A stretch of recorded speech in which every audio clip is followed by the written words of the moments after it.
A very warm welcome to all present. This is Ishant on behalf of Edureka. We'll be taking forward the Android development session for the day. Guys, a quick introduction of myself. My name is Ishant, and it's been overall 8 years of experience that I have been associated with information technology, and I am an ex-employee of Samsung R&D, and I have worked across various nations as well. So I have worked with South Korea, I have worked with Canada, US, Poland, and now looking forward to take up this session, and let's have this session as a quite uh, a knowledgeable session.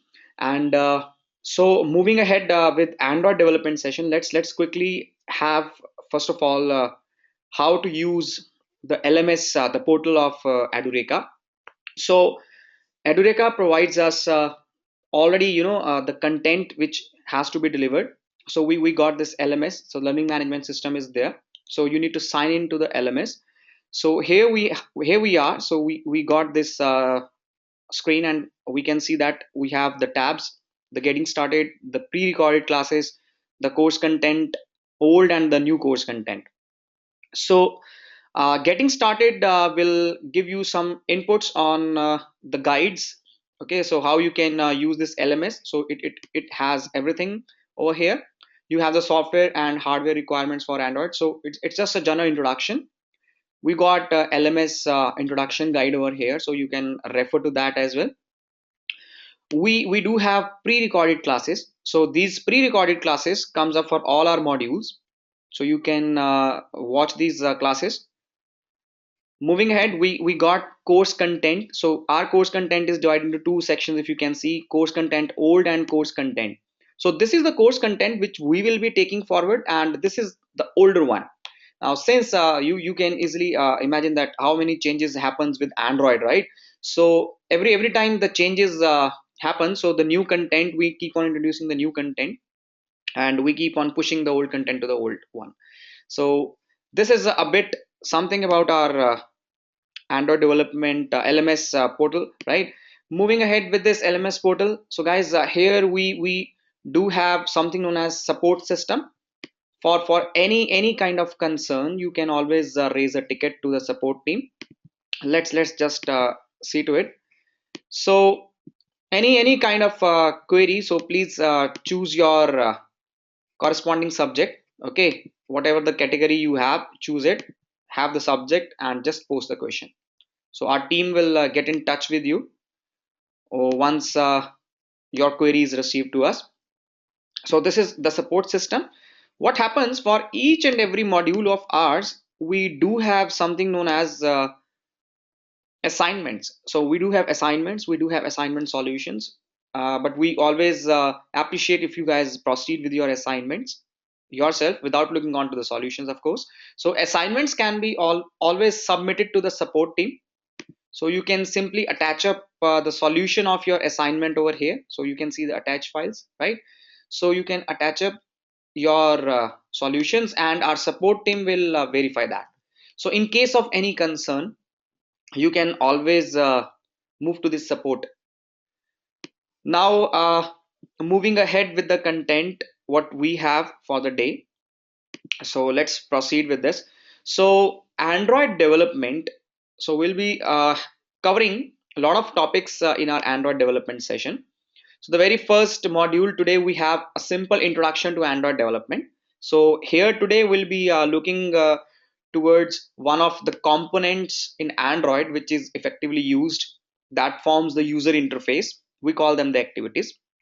So moving ahead, we got something known as the layouts and the widgets. So this is like how you can have the buttons, the edit text, the views. We'll try to call them the views. So how and all you can place the views. Okay, so that's about module 2. Then next one is how you can have the media player working in Android, how you can have the notifications, how you can divide your activity into smaller independent processing units, and we'll call them the fragments. In the module 4, we'll be looking forward how we can have the broadcast receivers. Then we'll be seeing our animations. the different types of animations and the storage mechanism with respect to Android. That is the SD card. So internal SD card versus external SD card. So internal storage versus external storage. The sixth module is somewhere where Android basically, gets a bit more advanced. Now here we talk about the web services. So how Android interacts with the web services. So that's all about module 6. So we'll be using a couple of libraries which will be, interacting with Android. So again, on the seventh module, one of the very, kind of a famous module, where if you can see the Ola cabs, the Uber, the various applications which use the Google Maps. So we'll be introducing the Google APIs. We'll be talking about the location and the Google Maps. The eighth module talks about the database. So it's the internal database of Android. We call them as content providers, as a wrapper over the databases. Then we do have something known as sensors and the social media, like connection to the Facebook, to the Dropbox, to the Twitter, how we can have that. In our very last module, we'll have an end-to-end application development, plus we'll be telling you about how we can publish the application onto the Google Play Store. So this is all what we have in our Android development modules. And we will be trying to take up your competency to a level where you guys can actually develop an application, and you would be able to publish the same as well, right? So the basic Android development to the advanced Android development, so the whole course content is designed in such a way. So looking forward that you guys will enjoy this complete content. And so let's start this session. So we'll be starting the module 1. So we'll be having a quick introduction to Android first of all, and then we'll be moving ahead with more of the content. So let's see that what and all we'll have in this module. So guys, we'll be basically having an overview of Android. We'll be looking towards the version history. We'll be seeing what is the architecture of Android, different tools and the setup process. Then the most important component of Android, that is the activity, its life cycle. Then we'll be moving ahead with some event listener, and then finally known as a localization. So localization is nothing. It's all about the various languages which we are talking about: the English, the Hindi, the French, so something like that. So localization, it's the same as of Java local. So before we start with Android, so I'll just try you guys to take you guys through the history of Android. So Android Inc.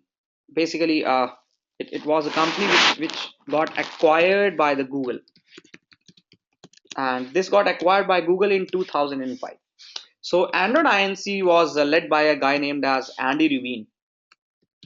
So Andy Rubin was very much into that. He wants to do something different, and he was actually working to make cameras more smarter.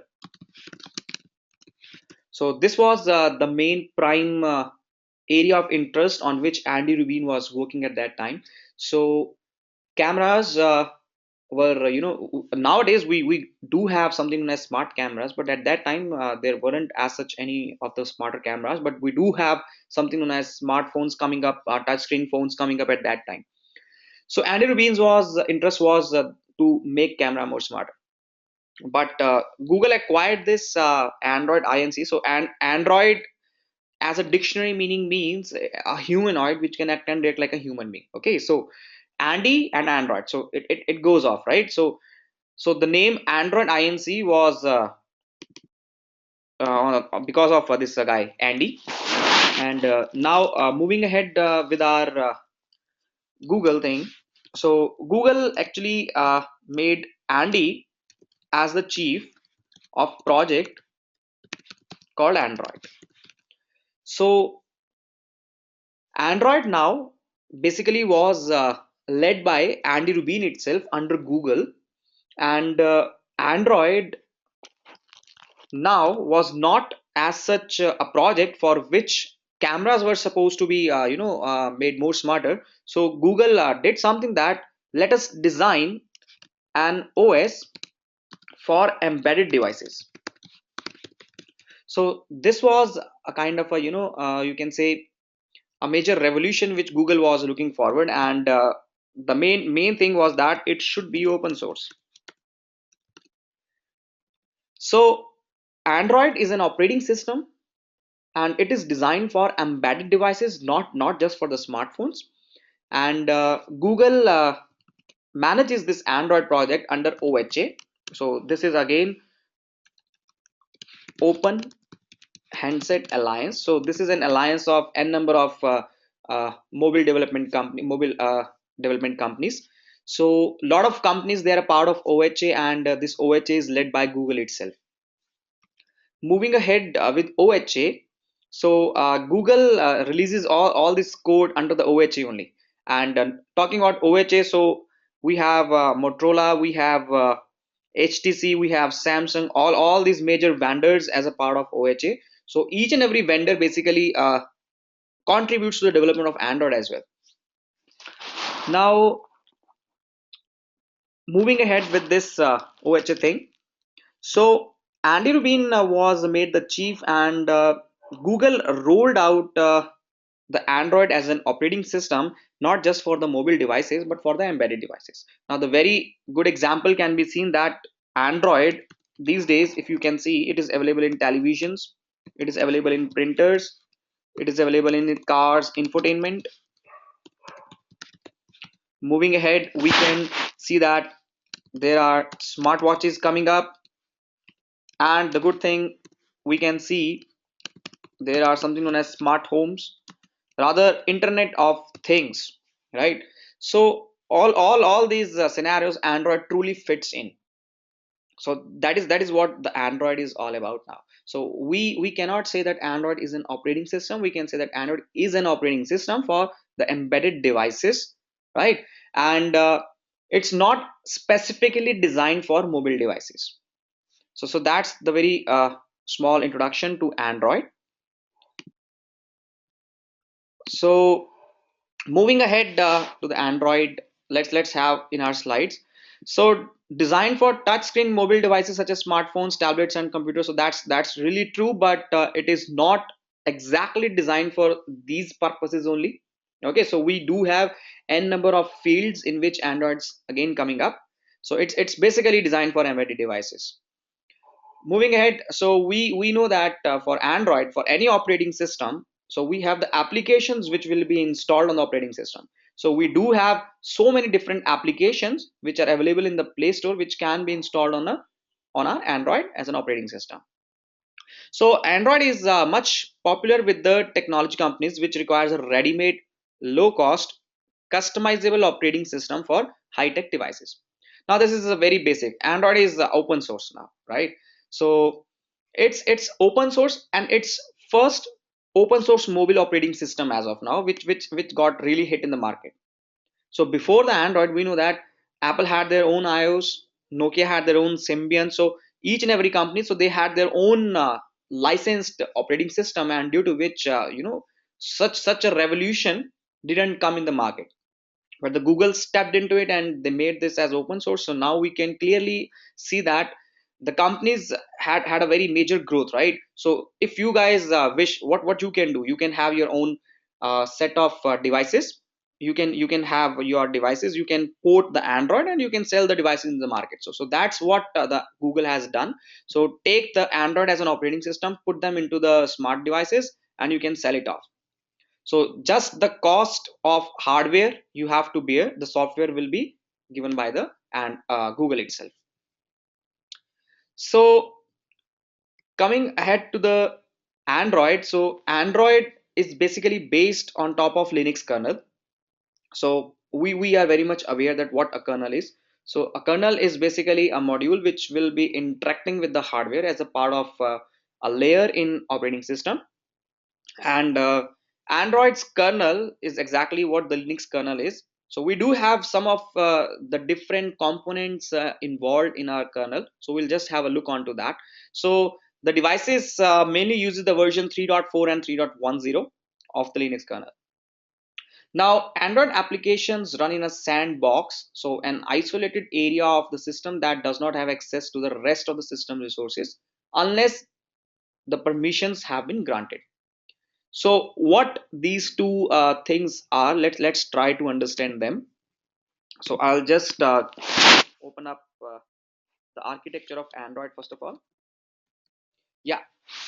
So guys, here if you can see, this is the complete architecture of Android. So we will be discussing about it. Okay. So if you can see the the lowest layer in red, that is the Linux kernel now. Okay. So we got various drivers written in the kernel. So we got these so many drivers over here, right?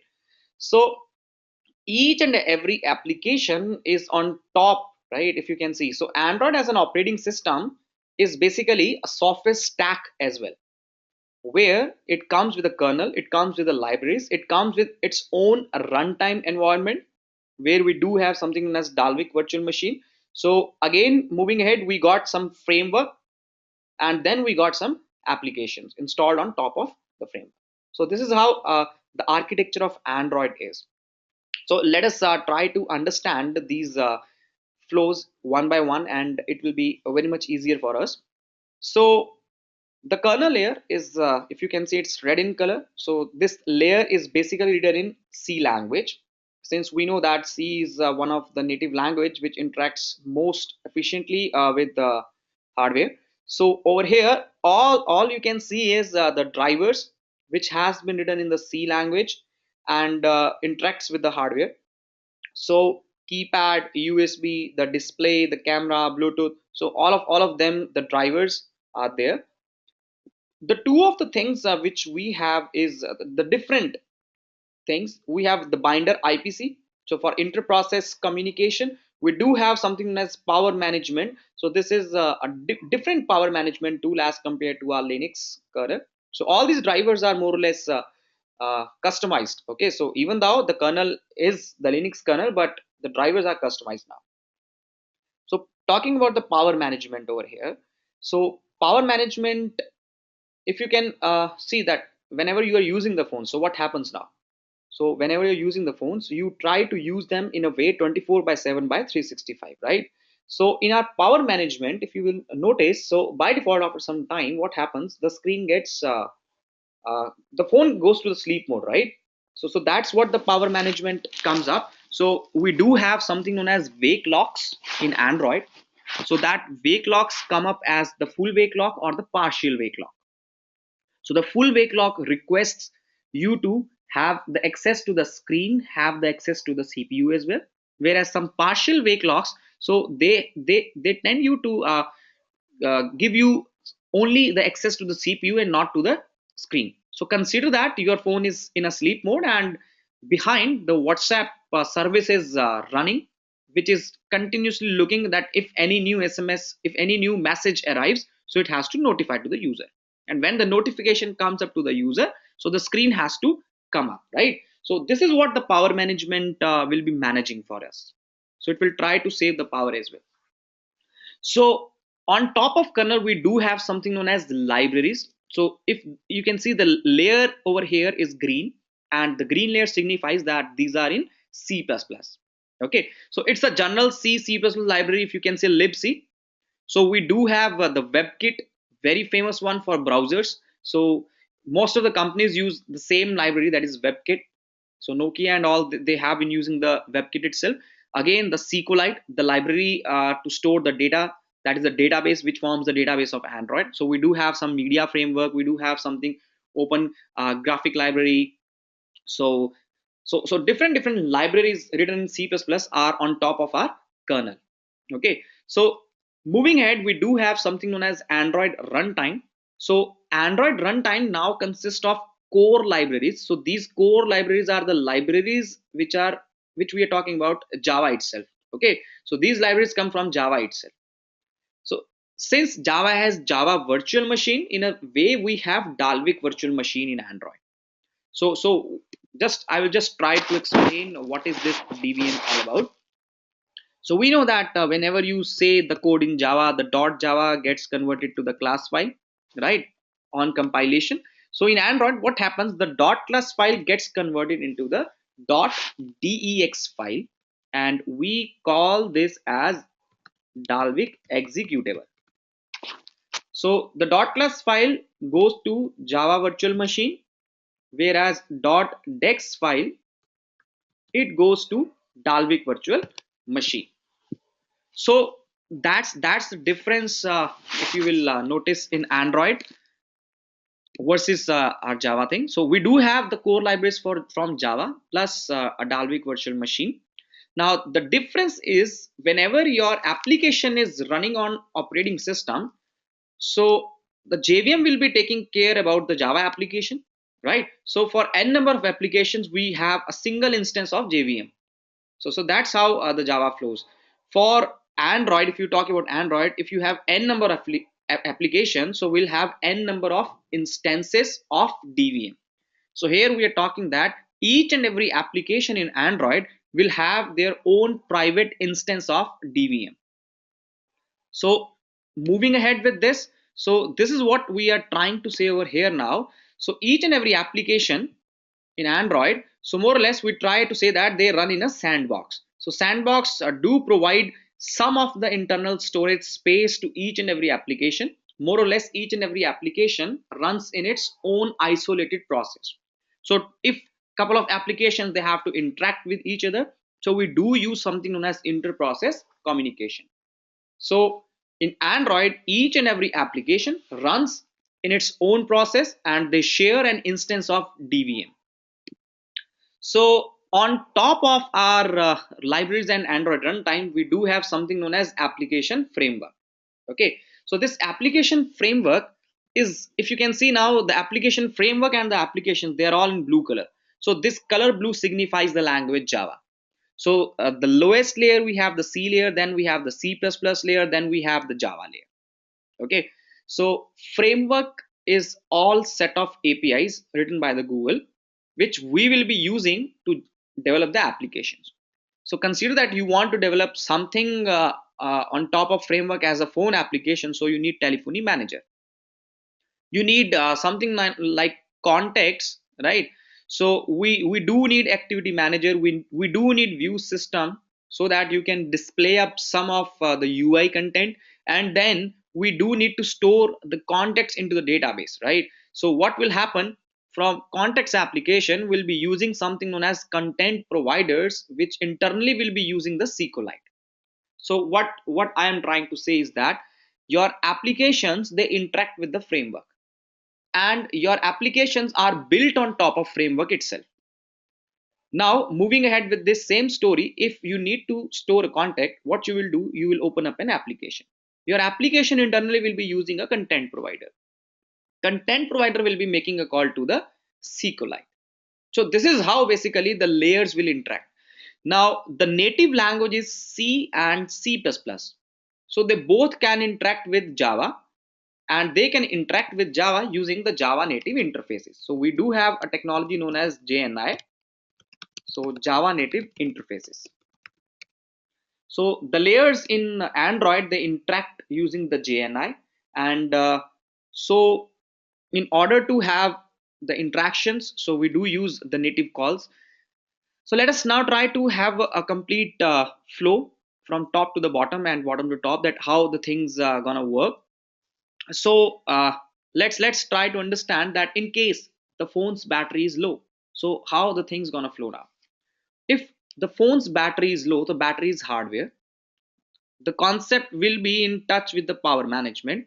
So power management will be taking this event to the libraries will be taking this event to the framework, and framework will be taking this event to the application. So this is how the call flow will take place.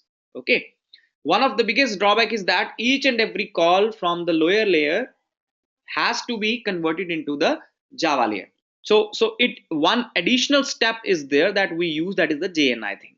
Okay, so that's again a kind of a performance thing.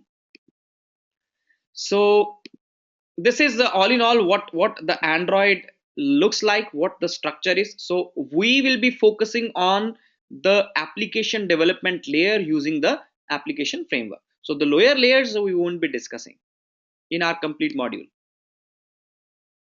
So let's have the different versions of Android. So Android comes in all the alphabetical versions. So the naming convention is all alphabetical, and it's confectionery themed. So it started from alpha and then the beta. So A, B covered up, right? So then we had cupcake, donut, eclair, frozen yogurt, froyo. So we got gingerbread, we got honeycomb, we got ICS, jelly bean, Kit Kat, lollipop, and now the marshmallow. So so it's all alphabetical and it's all confectionery themed. But the concept comes up like that for the Android. So what is there now?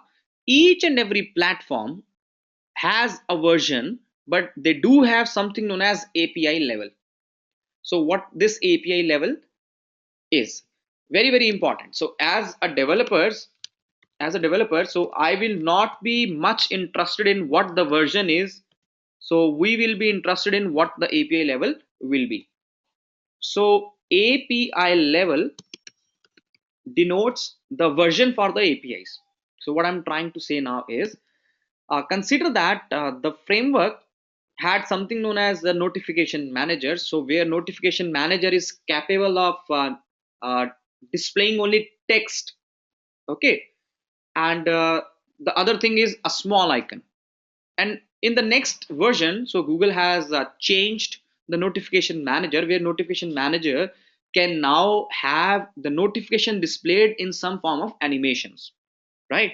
So such changes, the change is the basically the level of API.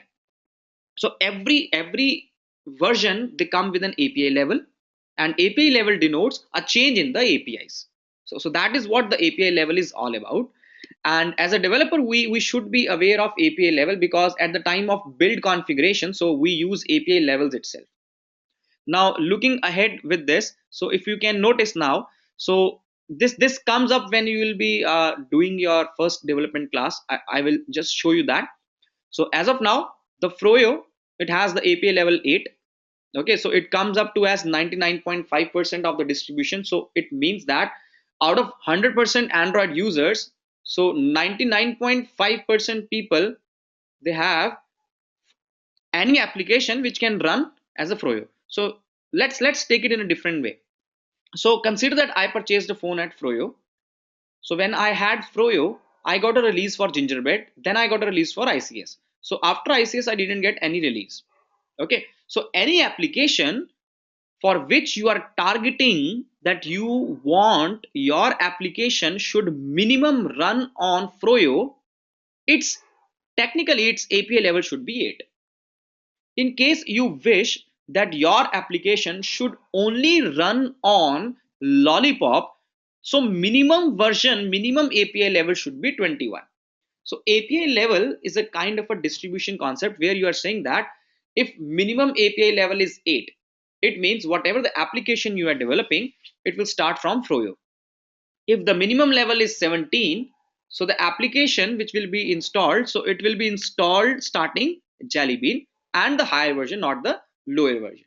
So that is what the API level comes up into the picture, not the versions comes into the picture. So version is for the layman, but on a developer, and when you are developing the application, API level plays an important role. Okay, so let's try to understand. So what is the primary language for writing the Android applications? So this is Annie. So everyone, this lady Annie, so she will be taking care of you guys throughout the course. She'll be keep on asking the questions every time. And very very important points. So the applications in Android, they are built on top of Java. So if you're talking about the Java, you're talking about the J2SE, the core Java thing. And you should be well versed with core Java if you wish to develop the applications in Android. So Android is open source or closed source operating system. So it is truly the first open source mobile operating system, or you can say embedded operating system. Okay, so due to which you can see the world has exactly, or you can say totally revolutionized in the field of mobile development. So just imagine an application like WhatsApp, it got sold for somewhere around $19 billion. And an Android, so when the Google acquired Android, when Andy Rubin sold the Android Inc, the project and all, so detailing and all, so it was just sold for approximately $50 million. So a huge difference, right? The same Android was sold for $50 million, and an application written on top of Android was sold for $19 billion. So what are all the target platforms on which Android runs? So we do have so many different embedded devices which will be supported by the Android, starting from mobiles to the smartwatches to the infotainment system to the televisions. So we do have lot many devices which can support Android. So this was the architecture which we already saw, right? So we got the kernel at the lowest layer, then we had the libraries, the framework, and the applications. So very important to understand the architecture of Android. So layers interact with each other. The events flow from top to the bottom or from bottom to the top. Okay, so it's bi-directional kind of a thing. Let's just try to take one example. Considering this thing that I want to make a phone call. So what's going to happen? So the phone application will be open first of all. The phone application, when you will request for a call, it will go to the framework, to the telephony manager that I want to make a call. The telephony manager will be redirecting the call to some library. So let us try to call that library as some library related to the telephony network. Okay, so some radio interface library, we call it as RIL, some radio interface library. Maybe some of you would have been working on RIL. So after the radio interface library, we do have something known as drivers, which will be interacting with the hardware, that is the modem, since the call has to go through the modem. So this is how the complete flow is, right? Whenever you want to make an outgoing call, or you want to make a solicited call, for any unsolicited, for any incoming call, what's going to happen? The call will be received at the modem will be sending this call to some driver. The driver will be escalating the call to some of radio interface library available over here. It will be moving to the telephony manager to the phone application, and it starts ringing, right? So this is how the layers they interact with each other. And in between the interaction of C++ layers, so there's no worry. Okay, but in if you're talking about the libraries interacting with the framework, so here we need JN, I think. So which runtime is available on Android? So we discussed, we got something known as Dalvik virtual machine, or we call it that simply as Android runtime. So Dalvik virtual machine. Okay, we do have core libraries. So core libraries means you're talking about the core Java thing itself. So what is core of Android operating system? So that's Linux. It's truly, so we don't say that Android is Linux, we say that Android is Linux based operating system. So over here what I'm trying to now say is that, so Linux kernel, we do use Linux kernel, but over here if you will notice, the drivers basically they are not exactly the same drivers. Okay, so we do have to customize that off. So Android, you can say that Android is a Linux based operating system, but you cannot say that Android is Linux. So what is the importance of application framework? Very important concept. So I told, right, so it contains the application program interfaces. Now without the APIs we won't be able to create application. So that's the same, that's a very basic thing to understand. So APIs, they will be available to us, and we'll write down the code on top of APIs, that is on top of framework itself. So the next is that how we can have the Android Studio setup installed and how we can use it. So there are a couple of prerequisites to that. So make sure that we do have 2 GB of RAM. Okay, but 2 GB of RAM is really very low, so try to use 4 GB of RAM. Now I'll tell you that why this RAM is less. As such it's not less, but in case we are using a simulation of Android development device, okay, any Android device, we are using a simulation, so the 2 GB RAM will be very less. Okay, so the recommended is 4 GB RAM in case we are using the simulation or the emulation of Android. Okay, hard disk anyways, other very basic things. So one more thing is Java development kit. So JDK level minimum 7 is required. Okay, so we do have some virtual technology which should be enabled in your PC. So that's required only for emulators, where we can get the Android Studio. So the latest Android Studio can always be found on this link. So let's go to the link. So we do have Android Studio. So we do have Android Studio for I'm using Mac, so it will show me for Mac itself. So we do got how to use Android Studio and how to install the Android Studio. So we have taken up all the instructions from here itself. Okay. So you guys can download the bundle, you can download the installer, whatever the installation process you wish to have according to the system configurations. So this is the system uh, how to install the Android Studio. So this is what we have. Okay, so you guys can download and you guys can install the Android Studio. uh, so let's just have a look that how the Android Studio will look like. So once the installation will be done, so it will look like this. Okay, we'll just have a look. So let's just see. So here the Android Studio is, and here we have Xcode. So I hope that you guys, if you guys are not aware of Xcode, so Xcode is basically for iOS development. Okay, so the Apple development and the Google development. So the Android Studio is powered by IntelliJ. Okay, so it's the IDE is exactly what written on top of Eclipse itself. It's a very user friendly, very developer friendly. So you need not to write down the complete code. The hints comes automatically for you guys. So here we have the window, the Android Studio window. So we do have the settings option. We can configure the Android. So we do have something known as SDK manager. So let me just again let you know. So we do have configure. We do have preferences where you will have the settings for the different tools. Then we do have something known as SDK manager. So SDK manager will tell you what and all is required to be installed. If you wish to update your SDK, so you can update your SDK over here. So just have this link clicked, launch standalone SDK manager. So what will happen? So this SDK manager will come into picture and it will show you that what and all is installed as a part of Android and what needs to be installed. So just having a look that Android SDK tool. So I have the 24.4.1 version installed over here. Okay, so I got an update for this 23.0.1 as 23.1. So it will keep on listing out what is new in the market so that you can always install it. Just for an example over here, we got so many extras coming up from the Google itself. So Google Play services include the Google Maps and other Google APIs. So SDK Manager is just to download whatever the SDK is required for Android to run. Okay.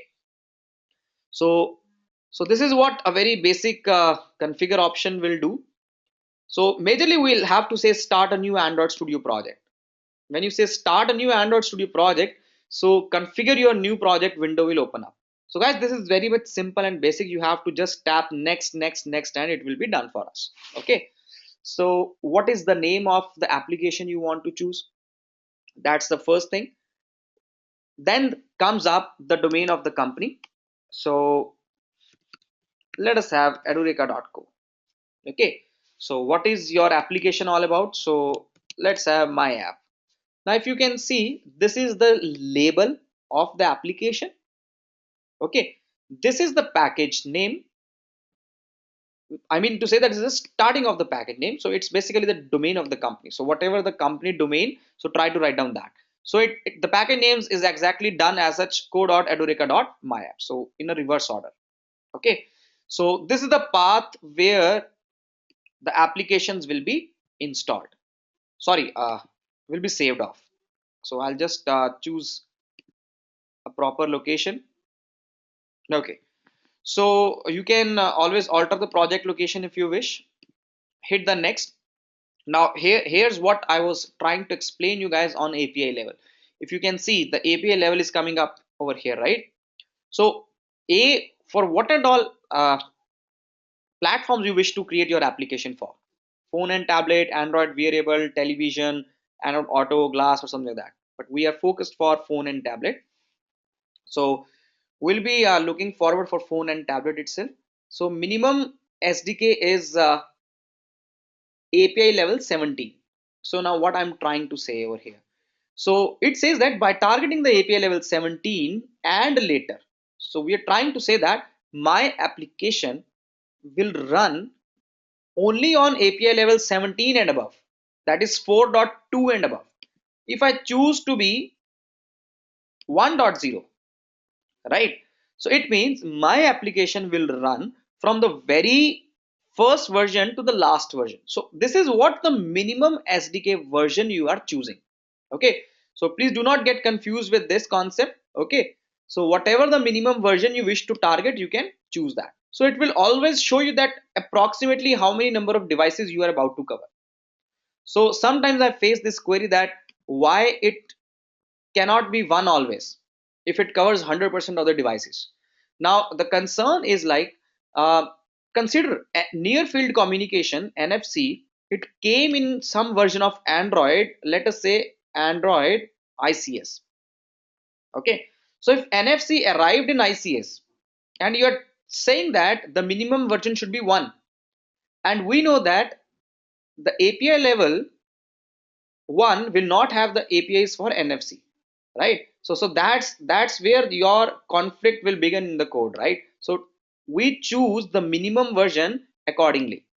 Okay, so try to choose minimum version accordingly. So what and all the tools, what and all the features you are about to use in your application, you will have to take care of the API level. So we do have the templates coming up into the next section of this. So first of all, you guys just choose the application name, the package name, which is exactly dependent on the company name and the application name. Sorry, company domain and the application name. Choose the minimum target. So next is add an activity to your mobile phone. So we do have various templates coming up over here, that what and all kind of application you are interested to start with. So the terminology is start with. You don't want to start with any screen, or you want to start with a blank screen, or you want to start with an empty screen. You want to have some navigation screen, some advertisement, some scrolling, some maps. So we got these templates more or less to use from. Okay, so I'll simply choose up an empty activity. So the term activity has been introduced over here, but we'll just choose some empty activity. So parallelly, I'll just scroll up the slides for you guys. Okay, so we do have the application name, company domain. Then you have the minimum version to be selected. Okay, then we do have, so these are some old slides. So we do have the latest Android Studio released over here. So we got to choose some of the screen coming up over here. If you say no activity, so you don't want any UI in your application, so try choosing one. Okay, so once we have to go after this screen, so before I proceed with that, so I would like to introduce you building blocks of Android. So this is really important to understand now what is meant by building blocks of Android. So for any Android application development, so the very first building block is activity, which forms the user interface. The second is service, so which is basically the code running in the background as a thread, right? The third one is broadcast receivers. So these guys serve as a dish antenna. So the similar way we do put the dish antennas at our home, right? So what it does, it actually receives the signal which are being broadcasted. Consider that I use the dish antenna for Airtel. So usually the signals from all satellites will be received, but the filtered signals will be only received by my Airtel antenna, and it will be passed to the television, right? So broadcast receiver, they are basically the dish antennas in Android, more or less you can say, which receives lot of events. just to name one, whenever the battery of the phone is low. If my application has a broadcast receiver which is registered to listen to the event whenever the battery gets low, so whenever the battery gets low, so this guy is triggered up. Okay, so this is how the event handling is being taken care by broadcast receivers. So the fourth one is content provider. So these guys forms as the database. So these are the four major important building blocks of Android. So where we have the user interface, where we have the services running in the background, we have the broadcast receivers, and we do have something known as content providers. So we will be looking forward to understand that what is an activity, and our today's session is focused on activity, that is which forms the user interface. So guys, let us try to concentrate on activity now. So to make sure that you guys understand the activity, I will treat the activity, I will just correlate the activity with the Java concept of frame and layout. We know that in Java we do have something known as frame and we do have something known as layout, right? So let us try to understand that. I'll just open up one of my biggest support. So here we are. So let's try to understand. Now this outer layer, outer boundary or a frame, we'll call it as activity. Okay, so activity in Android is nothing but it's a frame, or on a broader level I can say that my activity is a container. Okay, so it's an empty container. Now let's try to see that what further we can do with this empty container. Okay, for this empty container to be filled up with some views, we do have something known as layout. So we got something known as layout. Okay, so one is the activity, which is the blank container, one is the layout, and your layout will contain different views. Consider that you got something to be filled up. So we got a form, right? So the login thing, so we got enter name, enter phone number, simply hit the login button and everything will be done for us, right? So just consider a very small user interface we have designed, and that design is nothing but that design is a layout. Okay, so that's not an activity. Whatever we are designing, we are designing it as a layout now. So once you have designed your layout, what we can do is we can simply take this layout and we can put it onto our activity. And finally your activity will look like whatever the layout you have designed, right? So it's exactly what we do in Java as well. When we are designing the graphical user interfaces, we do design the frame, we do have the views, and we do put the views into some of the containers, and we put the container into a bigger container, that is a frame. So what I am trying to say is that, so these guys, so they are referred to as views. Okay, so these are the views. Views are placed within the layout, and layout is set onto the activity. So we have to understand this terminology that activity is an empty container. Okay, so we do have a layout associated with each and every activity. Layout is the one which will contain views in some order. Now that is really important, right? For each and every activity which we are talking about. So activity will have the layout, but this layout will have views arranged in some order. So it is not like the views are placed randomly, right? So they are placed in some order. So let us try to move ahead with our example now. So when we were trying to perform this setup, whenever you are saying that let us use the Android Studio thing, so you say create a new Android Studio project, you choose the name of the application, you choose the minimum versions, and you choose the target. Then you say empty activity. Now when you are saying empty activity, it means that you want to have a container, but the container should contain some layout which has no views, right? So this is what we are trying to say, and we can see easily that the empty activity has nothing. So no activity will make no sense, right? If you are creating an application without an activity will make no sense majorly. So let us try to choose the empty activity. You can choose any other model as well if you wish. So what is the name of the activity? So that is the activity name. What is the name of the layout? So that is activity underscore main. So it is coming up automatically for us. You can change any of the name, but this layout name cannot be in uppercase. So that will be an error. Okay. Further moving ahead, it cannot have the spaces. So please try to avoid that. It cannot even have the special symbols. So the rules for identifier, since they are the name of the classes and the files, right? So you cannot have the spaces involved in that. So over my this representation, so the activity will be the code written in Java. The layout will be code written in XML.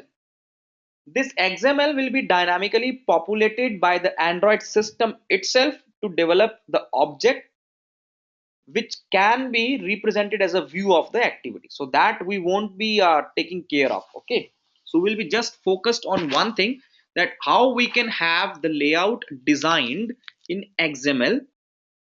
XML is extensible markup language. Okay, so I'm expecting that this field is clear to you guys. What is XML? So we'll be designing our layout in XML, we'll be designing our activity in Java, and we'll be setting up this layout onto the activity. So for any activity, these are the two important concepts which we have to remember, that activity will be something related to Java and this guy layout will be something related to XML now.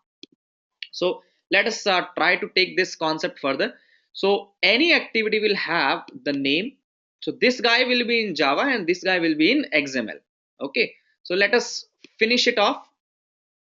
Whenever we'll finish it off, so there is something known as Gradle. The build scripts will be taken care by Gradle itself. So Gradle will build, it will create the complete project structure for us. Okay,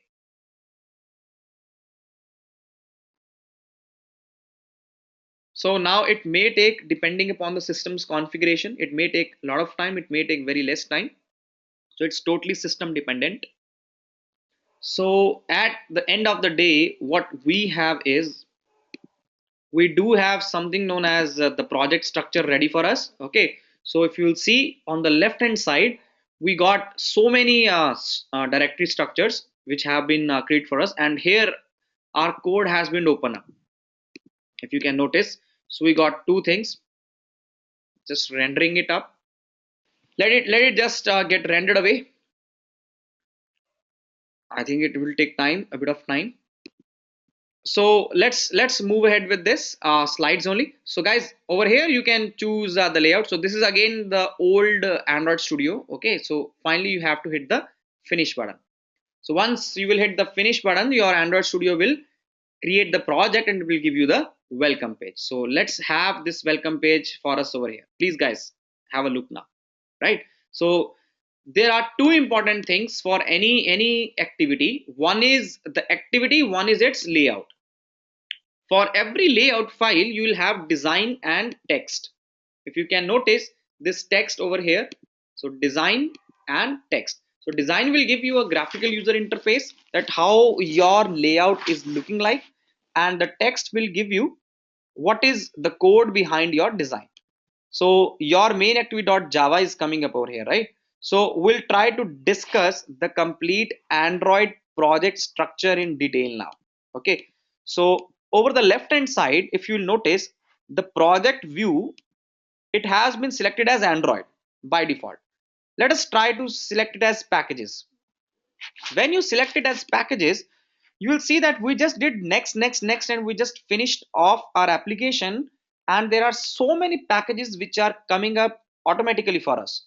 We didn't loaded so many packages, right? So we have different views coming up over here. Okay, so the primary view which we select is the Android. So it distinguishes and it actually gives us whatever is required as a view to develop the application. So let us try to understand. The very first thing is as Gradle scripts.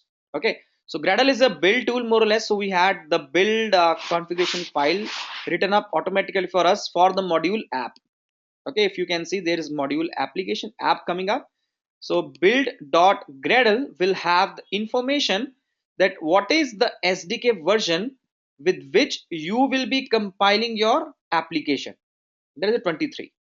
What is the build tools version? That is 22.0.1. So now where this information is available, let us try to get this information.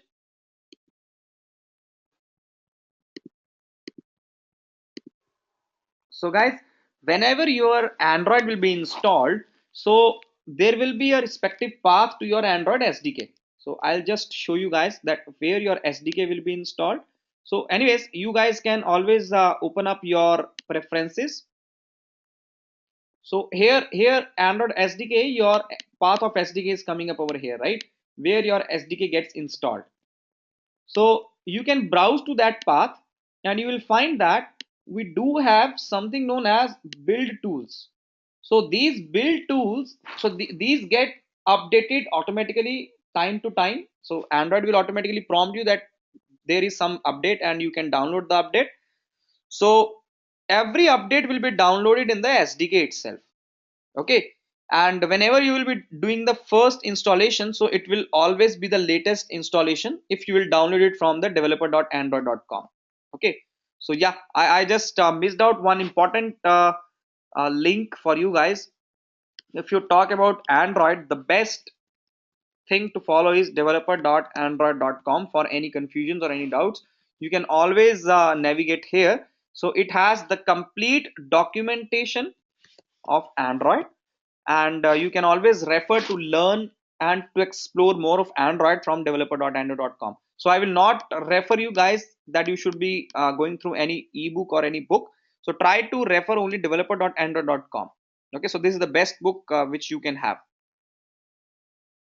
So let us proceed with our example. Yeah, so I was talking about the SDK. So if you can see, we got the build tools coming up over here, 22.0.1, right? So the same thing has been used over here, right? So the application ID, so it's the name of the package, co.edureka.myapp. If you will notice here, co.edureka.myapp, and within co.edureka.myapp, we got main activity. That is when you were doing the next thing, right? Over here, when you were doing the application name and the company domain, right? So here you can easily see that the package name is coming up. So this is the same package name which actually got utilized as the application ID. And we do have something known as uh, the package name coming up over here, right? So what is the minimum SDK version? That is 16. What is the target SDK version? That is a 23. So I want all the applications in the range of 16 and 23 plus. Okay, so what is the version code 1? What is the version name? That is 1.0. So you can have any version name if you wish. You can have any version code if you wish. Further moving ahead, this will be talking about in our last session, that what is this build types, what is minify enabled, and what is pro guarding. Then we do got dependencies. So dependencies is like what? Whenever we are developing the application, so we need to have certain set of libraries, right? So all these libraries comes up as dependencies. Will be moving forward, we'll be also looking at how you can add up dependencies.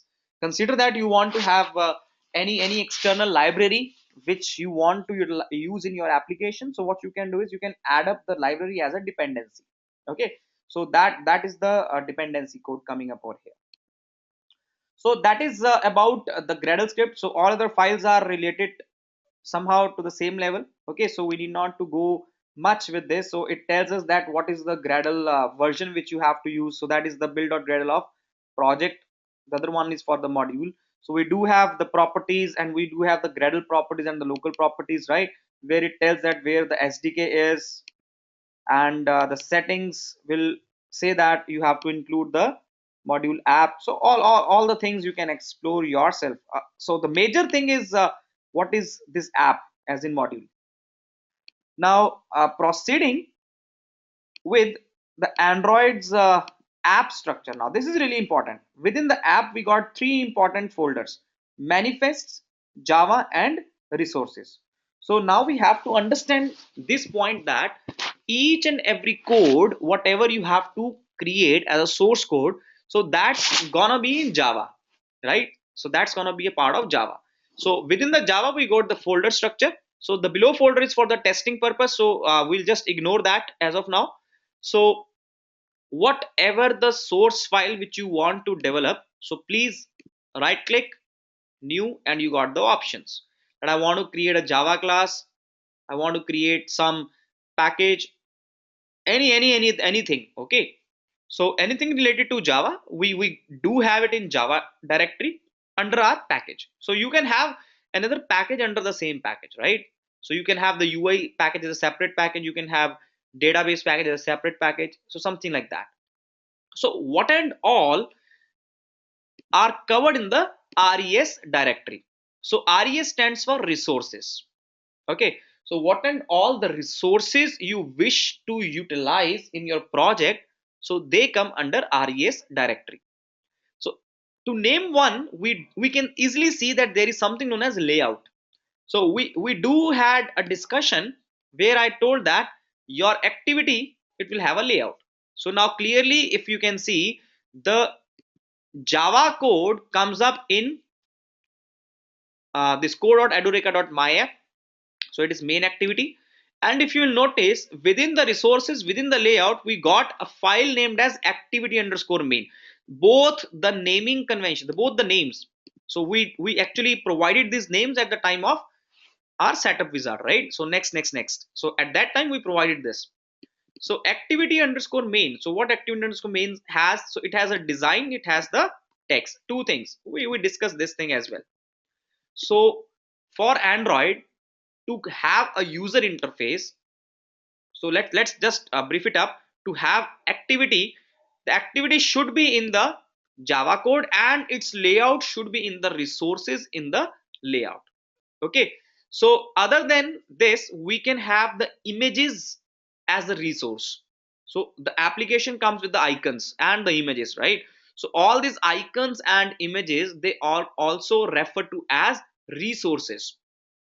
So these resources can be kept under drawable or under the mipmap folder. Just have a look. For our mipmap folder, we'll have IC underscore launcher, right? So if you can notice, we have IC underscore launcher. So this is an icon. This is a launcher icon. So this is by default application icon. We'll just have a look at how it is. And we'll be discussing further that each and every IC underscore launcher, we have 5 different copies for that, right?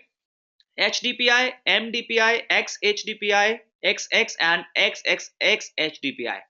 Let us try to have that. So if you notice, the size is 72 by 72 for any HDPI image, right? So for MDPI, we do have 48 by 48. For XXX HDPI, we got 192 by 192. So we are trying to now realize over here that for your application to run on different screen sizes, all the image content should be basically have 5 different copies, right, with the 5 different resolution images. But these days Android has moved ahead with something known as SVGs, the scalar vector graphics.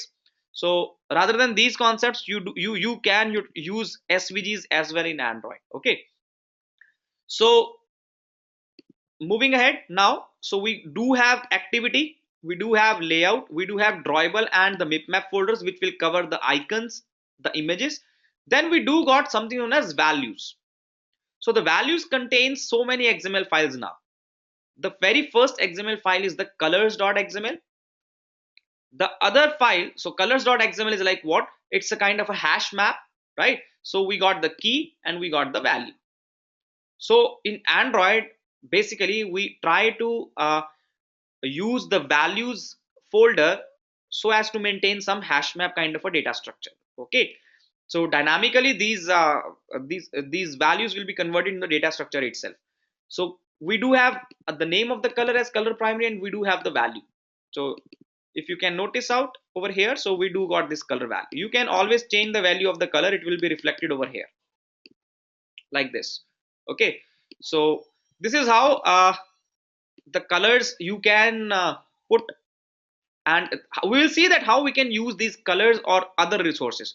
We do have the dimensions. So dimension is again a hash map, so we call it diamond as uh, your tag. Okay, so in colors.xml you are using color as a tag. So dimensions, you are trying to say that the horizontal margin, the vertical margin, so you're talking about some margins, and we use the various you can say that units for our screen, so we call it dp. Okay, some people call dot uh, per pixel in inches, density pixel independent. We have various units for this. Okay, we have pixels, we have dps, so these are the units more or less. So then we have strings.xml. so this is really important. In Android we try to use the hard code strings. We put all the hard code strings in our strings.xml. So for example, app underscore name. So the name is my app. So now in case you wish to change the label of your application, you can always try to change the label, right? Like this. So you have a single point of contact for every hard coded string. So this is how the strings.xml will help you. Okay, so put all the hard coded strings in strings.xml. Last one is the styles.xml. So this is basically a kind of a theme. So if you can notice, under the style we have so many tags coming up. So the app theme, so it has a predefined theme. So this is a predefined theme, so we'll not be concentrating on this as of now. So for this theme we got some colors, right? So the color primary dark, and the color accent. So let's try to see that what is this. So we got this color primary. So as if you can see this blue color coming up over here, one more blue color is coming up on the battery line, right, on this Wi-Fi line.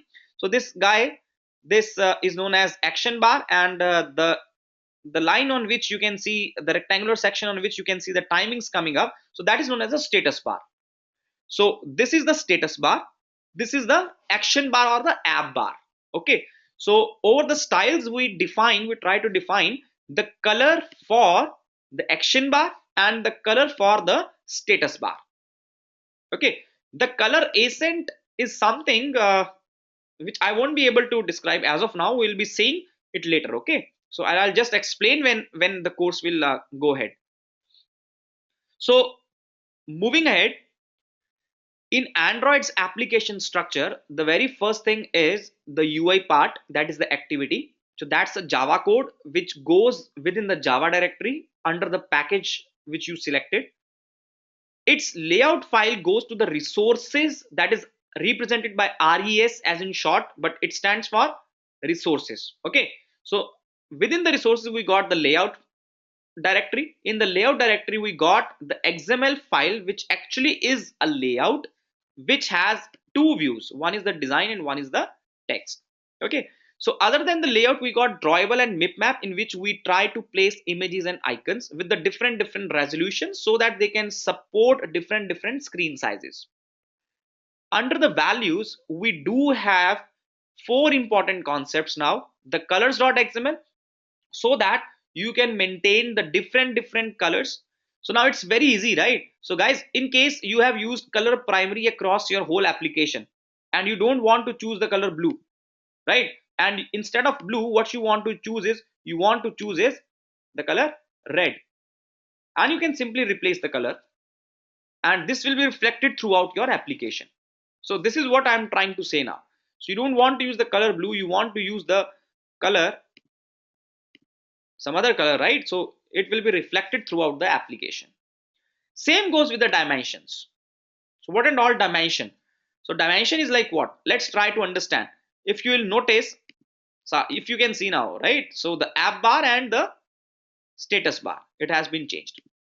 So guys, if you can notice the code within our activity underscore main, if you can see some padding bottom, padding left, padding right, padding top, will not focus on this as of now, but you can see that the parameter has been taken from the dimensions, at the rate dimensions, that is the vertical margin and the horizontal margin.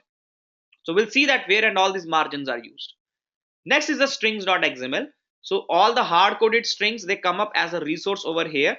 So let us say I want to create a string where I want to say that btn underscore login, and I will simply put it like login. So I want to create some other string, let us say enter underscore name. I can say please enter your name, right? So all these hard coded strings, they can come up as a hash map as a key value pair over the single file, single xml file. We do have the styles.xml file which defines the theme. Okay, so where this theme is used, how it is used, that will be going through it whenever the course will pace up. So as of now, just a very small introduction, what is what and where the thing comes up. So the three structures, the very first structure, Gradle, I hope that this is clear. Second, we discussed what is Java. So Java, we got the main activity. Third, we discussed the resources, which has the drawable, the layout, the map, and the values. Values, again, we have so many values. So the last one is the manifest. So manifest, you'll only find Android manifest.xml. Now this is the real important file. You can treat it like whenever the application will be developed, will be you can say that it will be in action. So this is the file which will be read first of all. Now let us try to understand this. To create the application, we have an application tag. So before the application tag, please focus on the manifest tag where we have defined the package. So the package says co.edureka.my. It's the same package in which our activity is residing, if you can notice, and it's the same package which we gave when we were trying to create the application. So the very first parameter comes up as the property comes up as allow backup assign true. So it is coming up automatically, right? We didn't do anything in this complete code structure. So allow backup true. So whenever the backup is required, so allow backup true property says that please take the backup of the application. So Android system will take care of the backing up your application. The Android colon icon, so it is taken up from the mipmap slash ic underscore launcher.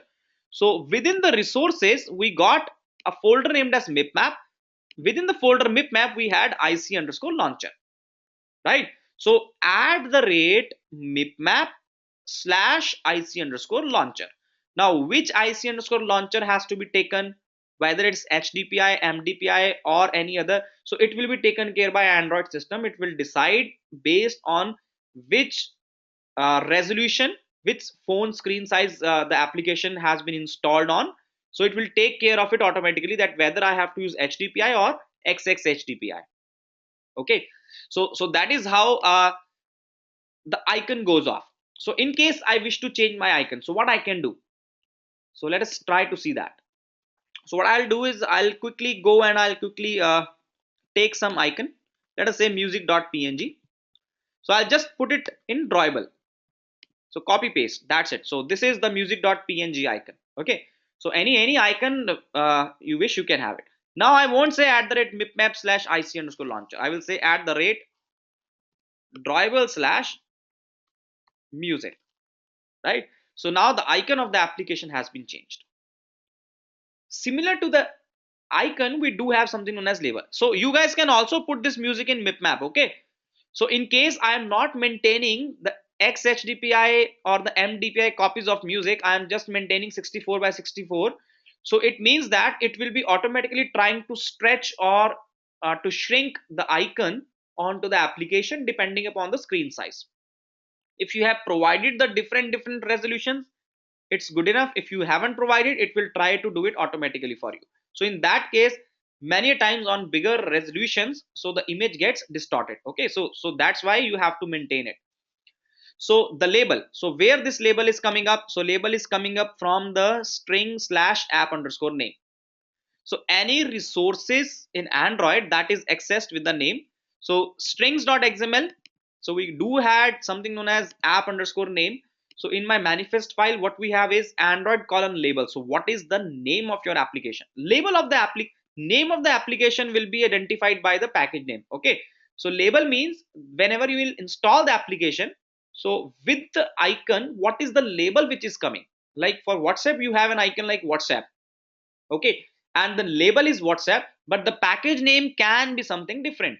So package name basically defines your unique identifier, and the label is nothing but it is a name. Okay, so supports RTL true, please ignore this as of now, so please don't go into it. So the next is the Android column theme. Okay, so the theme is from the style slash app theme.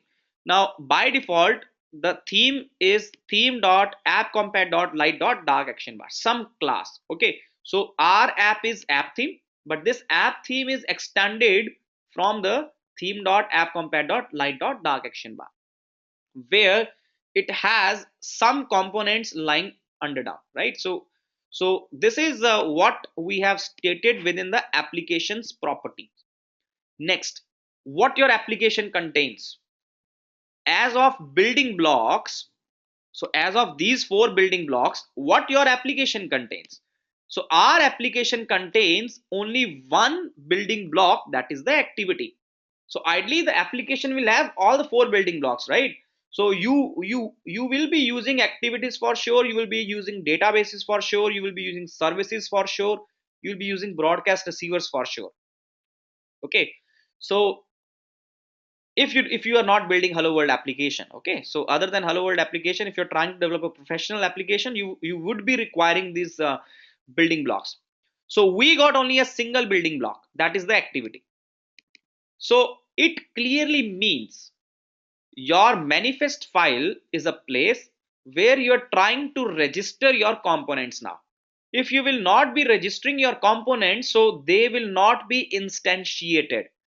So now what I'm trying to say is that main activity.java is a class main activity which extends some app compat activity. So now this is the API, app compat activity is an API. So when your class will extend this activity, so your main activity will become an activity. To simplify, you can say that your class extends activity. Let it put it in a more simpler way. Okay, so if your class extends activity, so your class is an activity. So each and every component in Android, so it's an API itself. Whatever the building blocks, whatever the components we have discussed, so they are nothing but they are the APIs itself. So if you want to have an activity, you extends the activity. So activity is a root class where app compat activity is the child of the activity. So hence main activity is the grandchild of activity itself. Okay, so here what we are trying to say is that if you wish to have activities, you can have the activities and you can extend it by the app compat activity or by the activity. And we do have different activities like fragment activity, like list activity, but let's not go into the depth of activities as of now in that level. So we'll try to say that if you are creating the activity in Android, we don't have the main function where you can say main activity obj assign new main activity. You don't have, you cannot create the objects of your main activity. Now this object construction takes place if you will declare register your activity within your manifest file under the application tab. Okay, so the Android system automatically instantiates the components or the building blocks which you are using within the application, and those building blocks have to be registered within the manifest file. So dot main activity, why dot main activity? Because the package is co.edureka.myapp dot main activity. The activity tag further contains intent filter. Now what this filter is all about? So this filter will contain two of the tags, one is the action, one is the category. To understand this, let us try to assume that if there is an application which is installed in our phone. So consider that we have contacts application. Whenever let us do consider we have phone application. What happens when you will click on the phone application on the icon?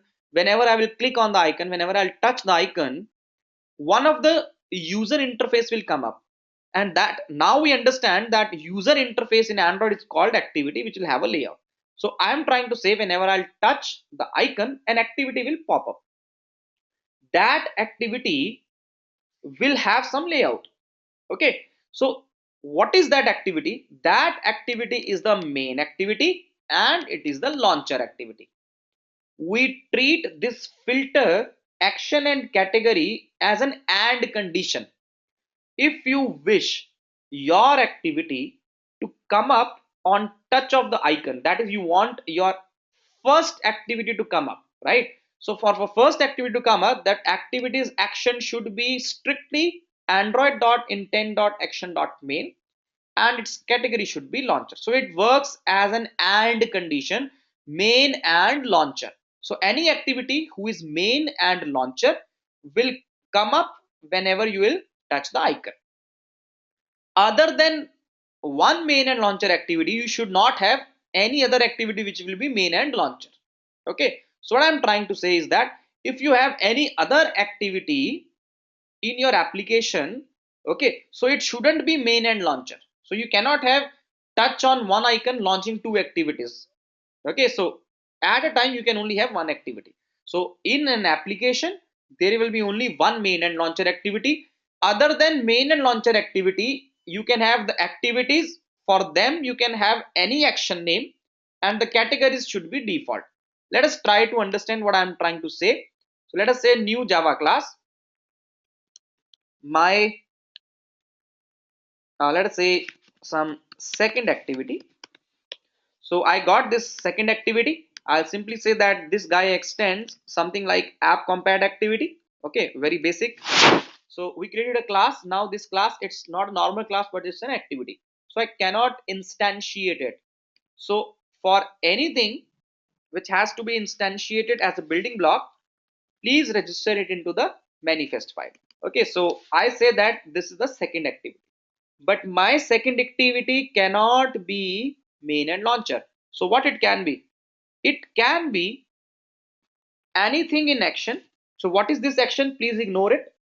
So I'm just trying to say that action can be anything, and other than the actions, please try to keep your categories as default.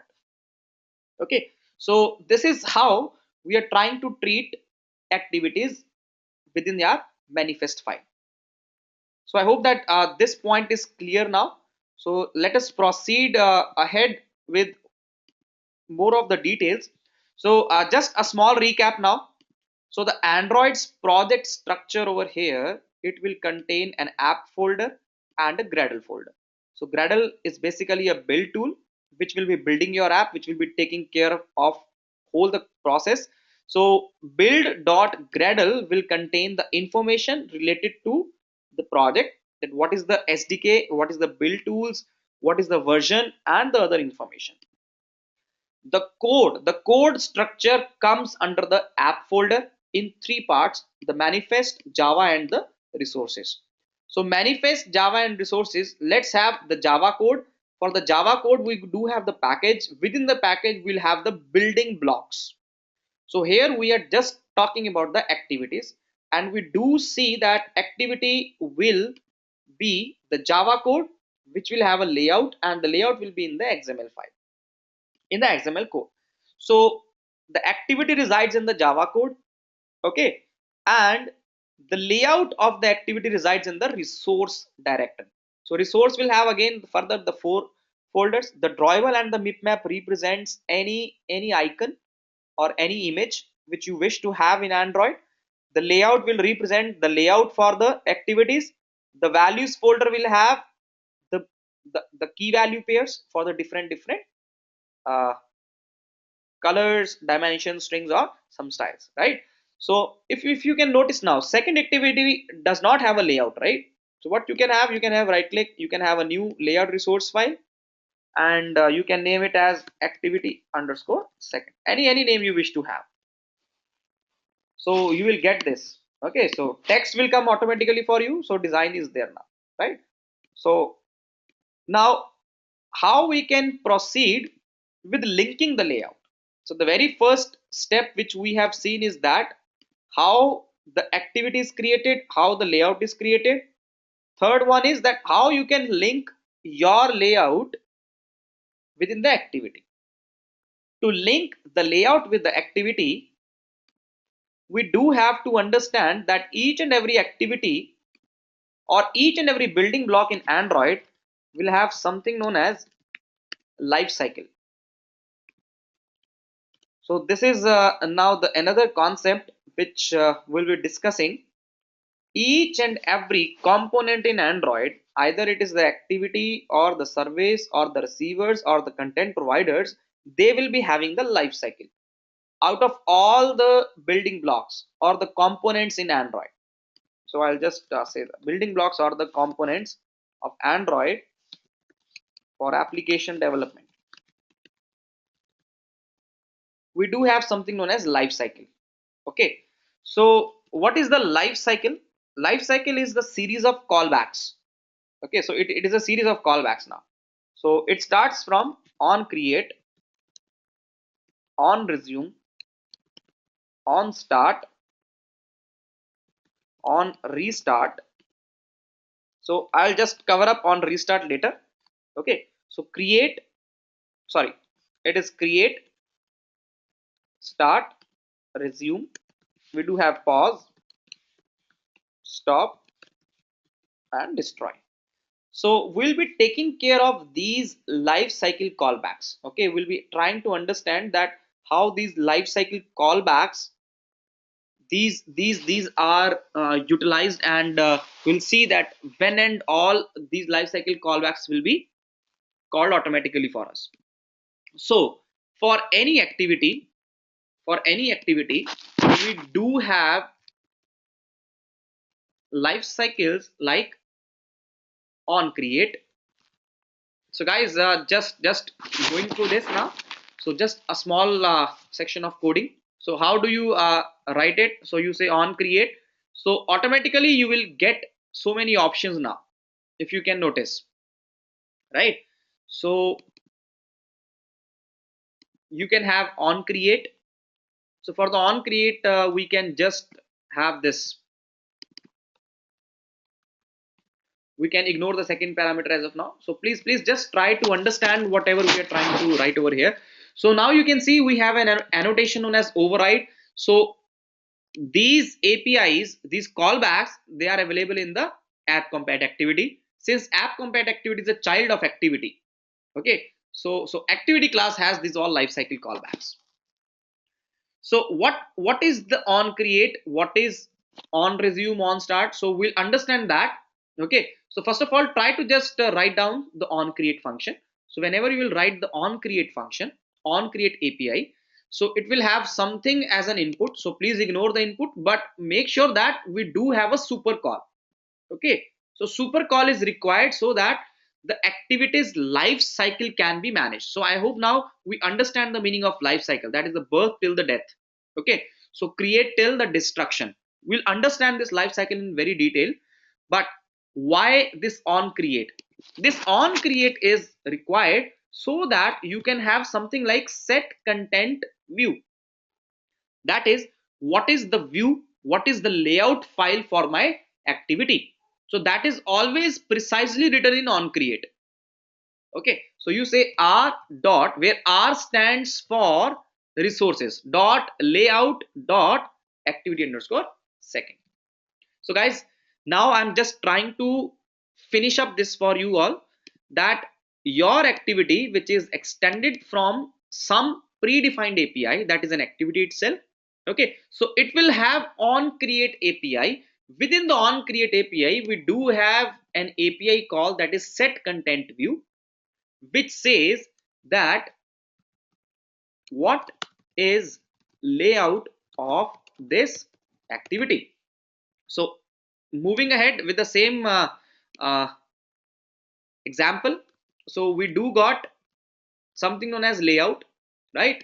We do got something known as activity. So when this layout file should be kept on activity that can be done in our on create API. Okay, so it's not the hard code logic to understand that why on create. So precisely it should be done in on create, because on create is a kind of a constructor now. So that's gonna get now. So it's a kind of constructor. We'll understand in depth what is the lifecycle API, but since it's a kind of a constructor, so in the constructor itself we'll just initialize this thing that the layout for my activity is r.layout.activity underscore main. So what is r, we'll do consider that as well in our next class, but for as of now please try to understand r means resources. Okay, so r dot layout dot activity underscore main, this belongs to main activity. Okay, second activity, for second activity the layout is r dot layout dot activity underscore second. So r dot layout dot activity underscore second.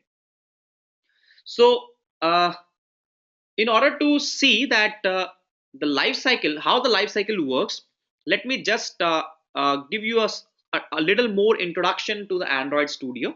Okay, so I will be taking you guys to something known as, if you can see over here, AVD manager.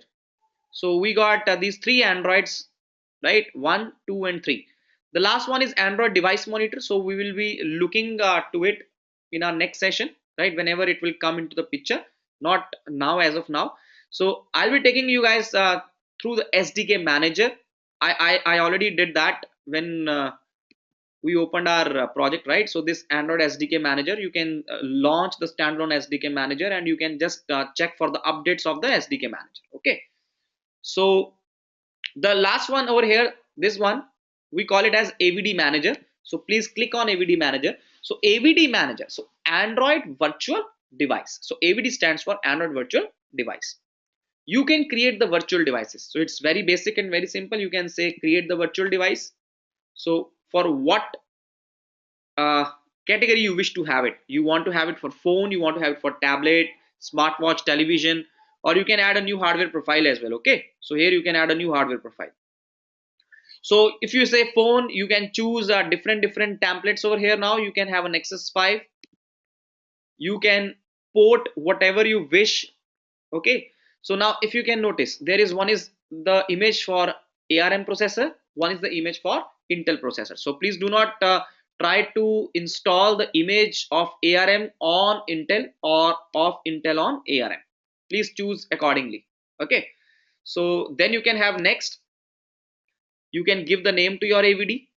Okay, you can choose that whatever the orientation you wish. You can have the advanced settings as well. So in the advanced settings it will be something like RAM, virtual memory, internal storage. Then you can simply have the finish thing. Okay, so once you will be finishing this complete AVD process, you can actually start your AVD from this launch button. So just I'm just launching up the AVD. Let's have a look that how does an Android virtual device will look like. So just again taking you guys once again. So here we have AVD manager within the Android Studio. Once you will hit on the AVD manager, so AVD manager will get you to this screen. You can create the virtual devices and you can launch the virtual devices. So in this whole process, please try to maintain this. If you have the ARM processor, use the ARM image. If you have the Intel processor, use the Intel image. So this is the emulation. This is the emulation of the device. Okay, the Android device. So we'll have the complete Android operating system ported over here. So if you can notice, it is exactly what the Android does. Let's just see to it. So let us proceed while it just gets started. So yeah, so here we have the emulation, right? So guys, whatever I can see in this emulation is an activity. So this whole screen is an activity. It's a container. The container has a layout and the layout contains the views. Okay, so clicking on the phone will launch an activity. Now this activity by default is main and launcher. So any other activity which will be opened from this activity, okay, let us say settings. So the other activity will not be main and launcher. Okay, so the other activity will be what? The other activity will be a normal activity. So what that normal activity is? The other activity is some activity with some action name, and its category will be default. Okay, so that is what I am trying to say, that we can have the activities, each and every activity will have some layout which contains some views. Okay, but the activity will be into two options. One is the main and launcher, other one can be anything and default. So as of now we got these two different categories for the activities. Okay, so now let us try to understand that what is the concept of life cycle of an activity in Android. To understand this, we will just try to recall what is the stack. Okay, so let's try to understand the stack thing. So stack is what? Last in, first out. So the plate of stacks, the rack of stacks. So how does it look like? So when we have a rack of plates, so how it looks like? So it exactly looks like that one plate, on top of it we have the other plate, then the other plate. So this is how the stack is, right? The very first plate, the second plate, the third plate, fourth plate, fifth plate, and so on, right? So we got this stack of plates, or a stack of books, or you can say anything, right? So I hope that this is very much clear that what is a stack. So looking forward, that what a stack is, now let us try to replicate the scenario over here. So this is the very first screen, screen number one at the bottom. Okay, so I clicked, a new screen has been opened. Now this is screen number two.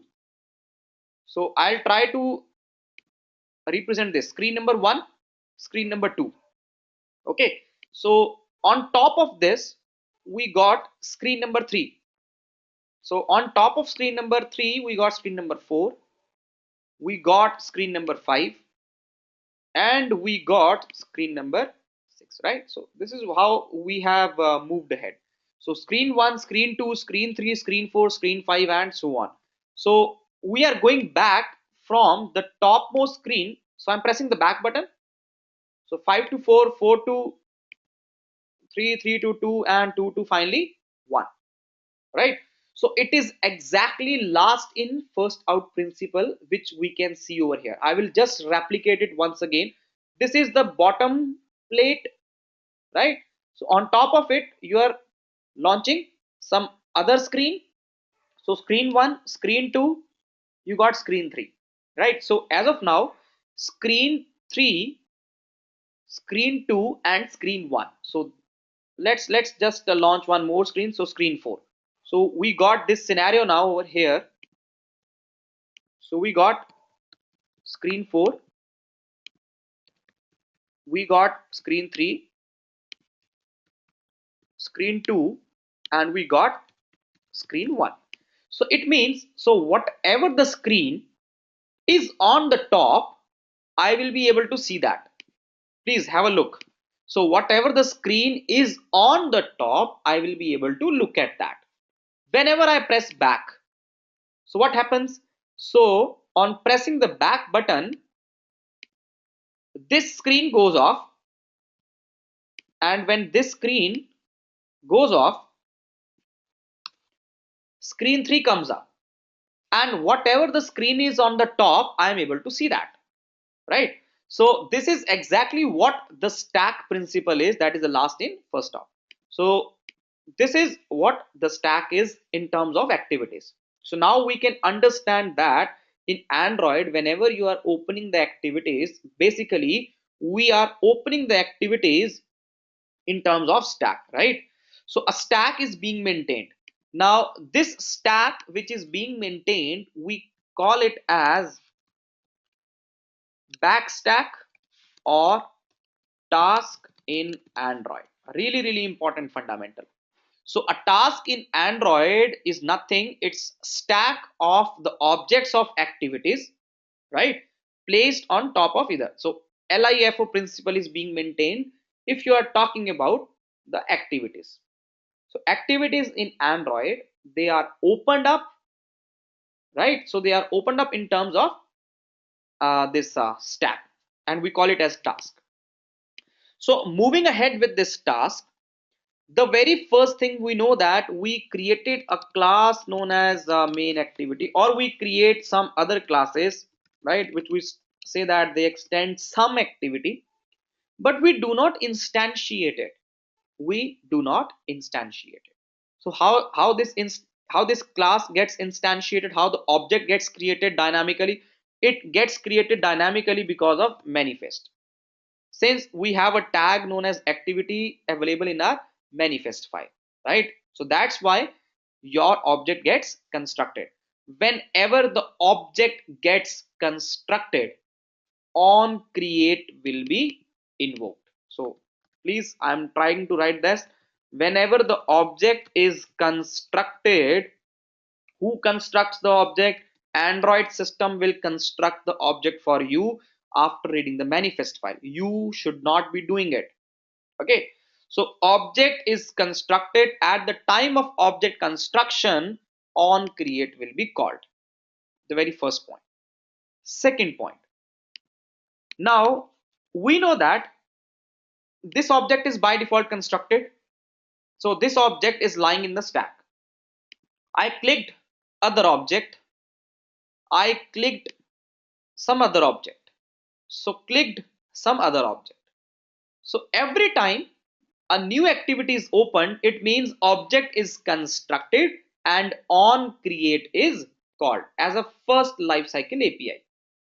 Second thing which we need to understand is that whenever I am saying that the objects are constructed, so we discussed that they are being constructed as heap, as a stack, right? So one object on top of the other object, and whosoever is on the top, we are able to see it. So whenever this object is pushed into the stack or into the task, we say that on create is called. So as of now, the object is pushed into the stack. Okay, so what is the state known as on resume? It is the state when the activity is visible and we can interact. So very important point. Now on create is a state when the activity is created, that is the object of activity is constructed by the Android system, then it is pushed into the stack on start. After that, the activity becomes visible to us. When the activity becomes visible to us, we can interact with it, and that state is known as the resume state. Now the next state is the pause state. So proceeding with it, let us go to this concept. I can see the activity, but I cannot interact with the activity. So below this screen, below this dialog which is coming up, right, we have an activity, but that activity we can see but we cannot interact. So it means activity is visible but we cannot interact. So pause is a state where activity is visible but we cannot interact. Moving ahead, now I'll just go to the first activity. Now this is the activity 1. When I launched the activity 2, so what happened now over here? We got one activity on top of other activity. We can say that activity 1 is below the activity 2. So this activity has some activity below this activity. So when the activity is completely covered by other and we cannot see it, so that state is the stop state. If you cannot see it, so eventually it means you cannot interact with it. So you cannot see it, you cannot interact with it, so it is not visible to you, right? So pause and stop is a different concept. So pause is a state where activity is visible but you cannot interact. Stop is a state where activity is neither visible and you cannot even interact with it, nor interact with it, right? Last state is the destroy state. When you simply press the back key, you are giving a command to destroy the destroy the activity. Okay, so destruction happens when you press the back key. Okay, or programmatically there is an API that is calling the finish. Okay, so this is what the life cycle signifies. Each and every API signifies. Okay, create is when the object is constructed, start is when you have pushed the object into the stack. So create and start happens, everything happens automatically. Okay, so resume, pause, stop, and destroy, and it comes in a sequence. So we are talking about 1, 2, 3, then we got 4, then we got 5, then we got 6, right? So these are the ages more or less. Okay, so 1, 2, 3, 4, 5, 6. You cannot say that stop happened before create or before start, destroy happened before create or before start. It cannot be. So this exactly comes in a sequence. So let us try to understand that how these flows will vary now. Okay, so consider we got the very first activity. When we got the first activity, we'll call it as activity 1. So this screen, we'll call it as activity 1. When this screen was created, so the life cycle would have been create, start, resume, right? So activity got created, activity got started, and now the activity is resume, because resume is a state where I can view the activity, where activity is visible to me and I can interact with the activity, and it is already into the stack. Now let us try to click and let us try to launch the other activity. When I will try to launch the other activity, what will happen? The activity 2, which will be launched on click of this button, click of this icon, it will be created, started, and resumed, right? So three things has to happen for any activity to launch: create, start, and resume. So create, start, and resume. When this activity was resumed, when this activity got created, so the life cycle was activity 1. First of all, it got created, started, and resumed. So my first sequence is activity 1, it got created, started, and resumed. What happens next? In the next sequence, we said that activity 2, it got created, started, and resumed. But at the same time, when my activity 2 has covered the activity 1, so what happens? Activity 1 gets stopped, because activity 1 has been covered by the other activity. So the task has two instances, activity 1 and activity 2.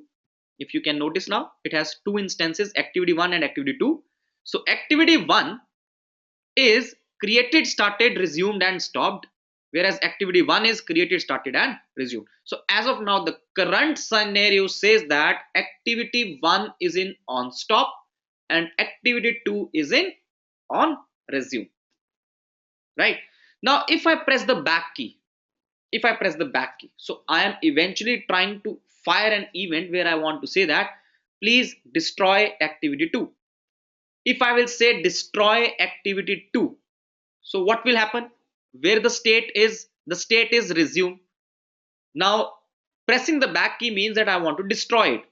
But if the activity is in resume state and you are giving a command to destroy it, so activity will be first of all paused, then stopped, and then destroyed.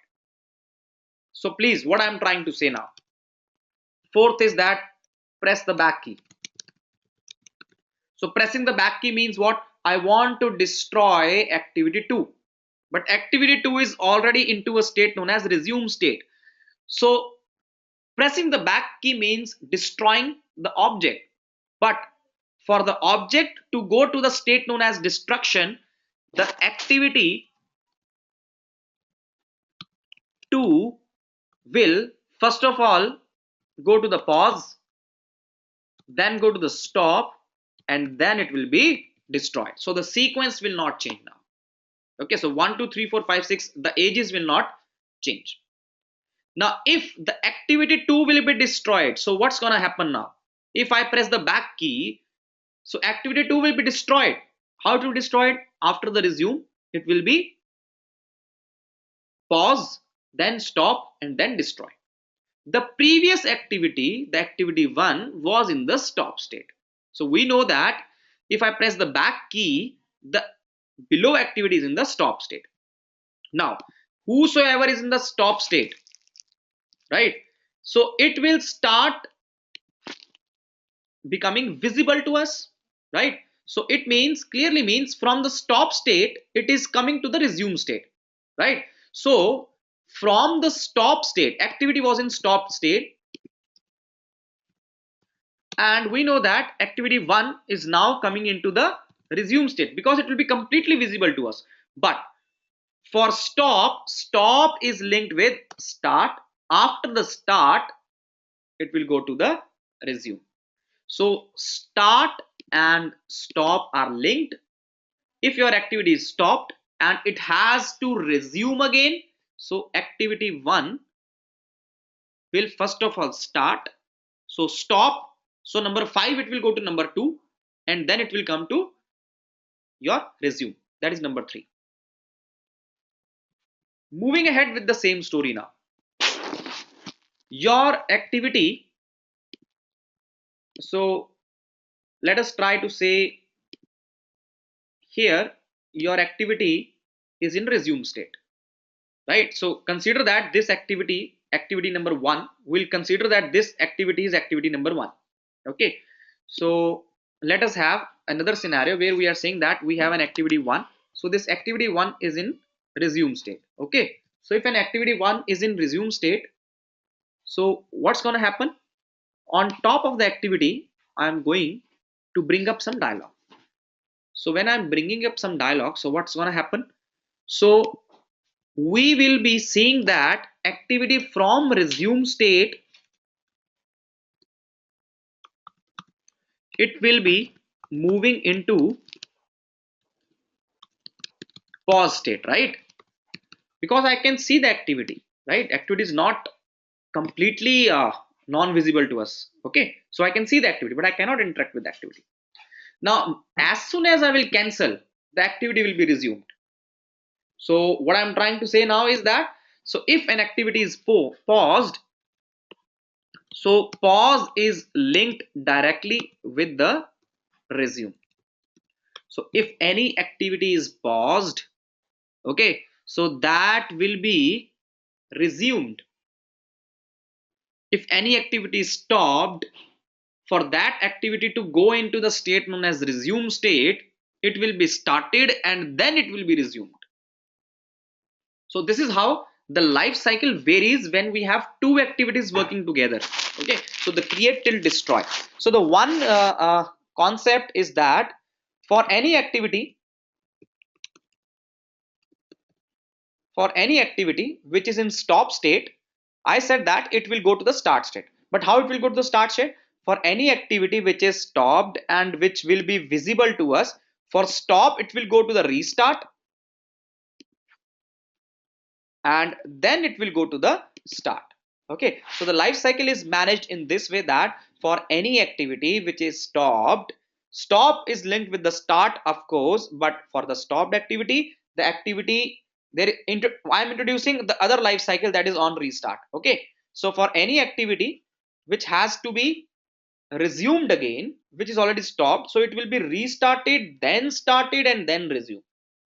Okay, so this is how the life cycle will flow. So for any activity which is already stopped, it will be restarted, then started, then resumed. Okay, so provided that state should be coming up for us. So this is how the life cycle callback of an activity will be. So let us try to implement that life cycle callback over here. So what I am going to do, this is my main activity. Okay, so we got this on create function. I will try to override the other functions. let us have on resume. So here it hardly matters that whatever the sequence you are defining the functions, please you can define the function upside down wherever you wish. Okay, so here the sequence will not matter, sequence will come automatically. So let us have stop, let us have destroy. So we have create, resume, start, stop. Let's have the pause function. So please guys, here the sequence will not matter. Okay, so in between we can also have something known as restart.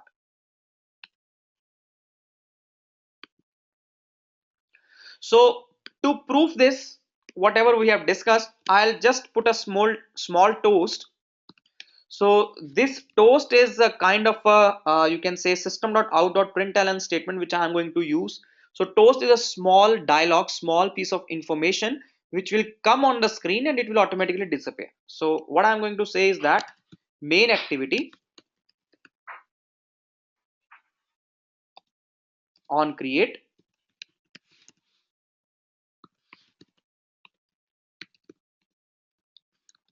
In a similar way,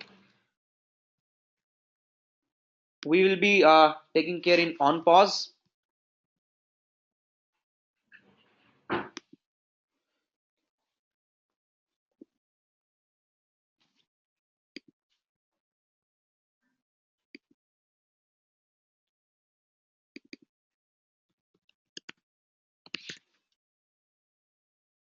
So we'll be taking care of this thing now. So we'll have on create. So I was discussing about the toast. So for the toast is a kind of a SOP statement, right? So for this SOP statement, this statement will just come up for some time. So I'm putting the time. The time can be either the long time, long duration, or it can be a short duration. Okay, so the choice belongs to us. So it will be a small dialogue which will be coming up and it will automatically go off. Okay, so we'll discuss it in detail that what and all these are. But as of now, I'm just trying to explain not the other concepts but the life cycle of the activity. And I hope that this concept is very much clear that each and every activity will have a layout. Okay, so the layout will always be set in the constructor by calling the API set content view. So on create has the on create, on pause has the on pause. Let us have on resume. So please guys, just do not get confused with the toast, it's just a kind of an SOP statement. Okay, so now what I am going to do over here. So we actually have put the toast in each and every statement. If you can notice, each and every lifecycle callback, it has a super call. If you do not make a super call, the state management will not happen. You are not creating the objects. The objects are created by the system since you mentioned your activity in the manifest file, right? So this state management has to happen with the help of the superclass, right? So please do not forget to make this super call. So let us do this complete concept. So we are done with this, right? So I'll simply hit the run button over here. Okay, so this is the launch or the run button. So simply hit the run button. It will maintain, it will make a connection with your emulator. It will ask you for the emulator and you simply hit OK and it will start deploying the application on your emulator. Okay, we'll just see. And guys, try to please now see whenever the application will come up. Okay, so whenever the application will come up, try to please look on to the sequences of messages, that is the toasts coming up for us. So here's the run window. In the run window, we'll keep on having uh, the updates about what is happening now. So here, if you can see, it is saying that it is installing the application, right? So once the application will be installed completely, yeah, it is saying launching the application, please. So activity got created, started, and then resume. So I hope that you have also understood that what is the toast. So guys, please do not get confused that I can see the activity, but the resume is coming up late. Okay, so it's basically what? It's a sequence of tasks which is happening now, right? So pressing the back key. I am in which state? I am in a state known as resume. When I will press the back key, I am giving a command to destroy the application. So pressing the back key means that whenever I press the back key, it will be destroyed, but the activity is in resume state. So for any activity which is in resume state, okay, so if you press the back key, it will be first of all paused, then stopped, then destroyed. So paused, then stopped, and finally destroyed. So we'll try to have this sequence once again. So before the sequence, let's try to find down our applications icon. So here we got the application as WhatsApp. If you can see, since I changed within my manifest the icon and the label under the strings.xml file, so here we got the WhatsApp as this icon, right? So clicking the icon will launch the main activity. Why it will launch the main activity? Because it is main and launcher. It will not launch the second activity. Okay, so within the main activity, I have coded the lifecycle APIs with the toasts, and whenever the activity is created, please have a look. So create, start, and resume, where each and every lifecycle callback has their own significance. So what you wish to do when you can put it in the lifecycle callbacks. Okay, so when you want to press the back key, so it will be first of all paused, then stopped, and then destroyed. So please do not get confused with this concept that whenever you will press the back key, it will be directly destroyed. No, it cannot destroyed. It cannot be destroyed directly. It has to go through the sequence of the edges. It cannot. It cannot be into that level. Okay. So let us try to move in sequence with our slides as well. So this is what we have already discussed, right? That what is this welcome page all about? So here we understand now that the file has the components and the characteristics of the application. So we got the manifest file, we got the Java file which states that this is the activity, we got the layout for the activity, we got the build system. So it is where all the build and compilation is done, because Gradle is the build system now, right? So it will be taking care about the build configuration and all. So running the project is like what? So when you run the project, it actually came up to the emulator, right? We saw that. So what is Android Studio and why it is used for? I hope that this is clear, that it is an integrated development environment, right? So IDE. So IDE is basically a software which is used to develop a software, technically speaking. Okay. So it is developed by IntelliJ, and it is a Gradle based build system. It has Gradle based build system. Okay, so we do have a lot of support, inbuilt support, so that will come automatically whenever we'll be proceeding with this course. So it has so much built-in support for the Google APIs, like the Google Cloud.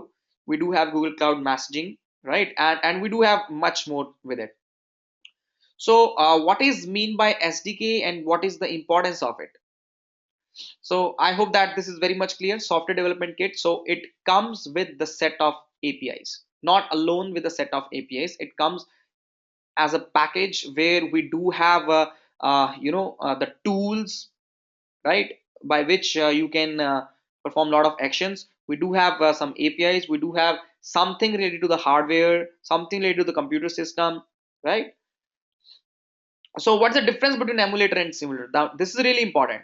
Emulation and simulation. So these are two things. So emulator is what you want the output exactly. It should match the object which you are emulating to, right? So let us say that if I am using a simulation, it won't be exactly the similar, or your expectation is not, your output should not be exactly what uh, it is showing you in the simulator. But for emulation, you are expecting what it is showing you. So what I'm trying to say is that for emulator, if my application icons looks like this over here, label looks like this over here, within the phone also it will look like the same. Okay, so that is what the emulation, it gives you a real time view that how your application will look like in a real phone. So that's the only difference between the emulation and the simulation. So I'll just go with the Dalvik debug monitor system server. Just please give me some time for this DDMS thing. We'll just have a look on DDMS. So guys, we were talking about the activity, right? So anything, whatever you are able to see is an activity.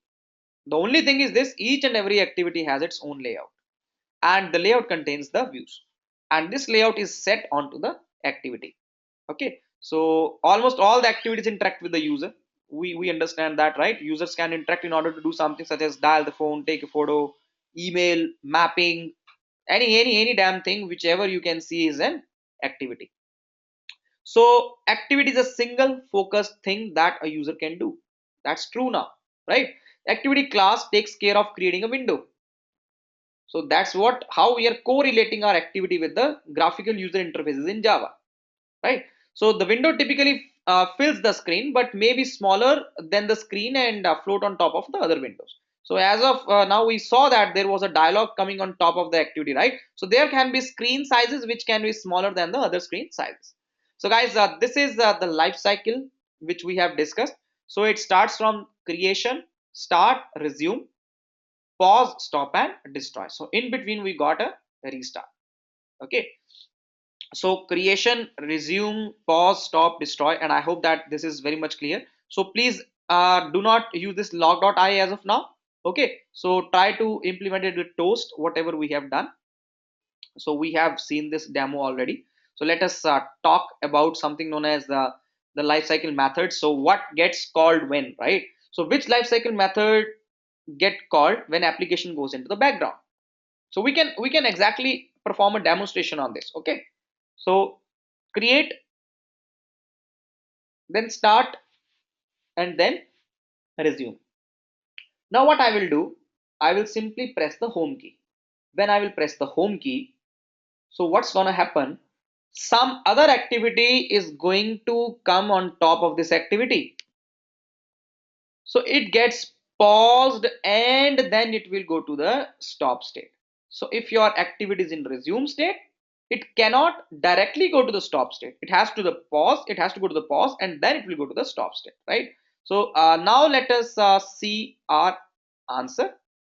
So the answer is on pause and on stop, correct? So this is how the concept is correlated. So which lifecycle methods get called when the application is launched? So on create, on start, and on resume. This is what we saw previously. So which lifecycle method get called when user exits the application? So let us first of all try to bring our application back. So it got restarted, it got started, and then it will be in resume state, right? Restart, start, and resume. When you will press the back key, since it is in resume state, so from resume, if it has to be destroyed, it will be paused, stopped, and then destroyed. So paused, stopped, and finally it will be destroyed, right? So let us move to this. So it is pause, stop, and destroy. So here the O is in a lowercase. So uppercase, lowercase makes a difference in Java.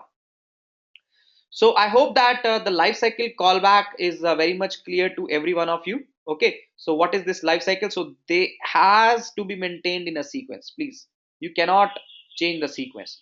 So the sequence cannot be altered. Sequence remains the same. So the next is let us try to play with the layout file now. Okay, so we got this activity underscore main.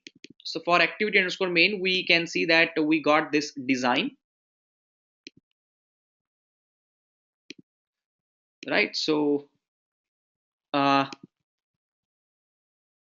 just a moment, friends.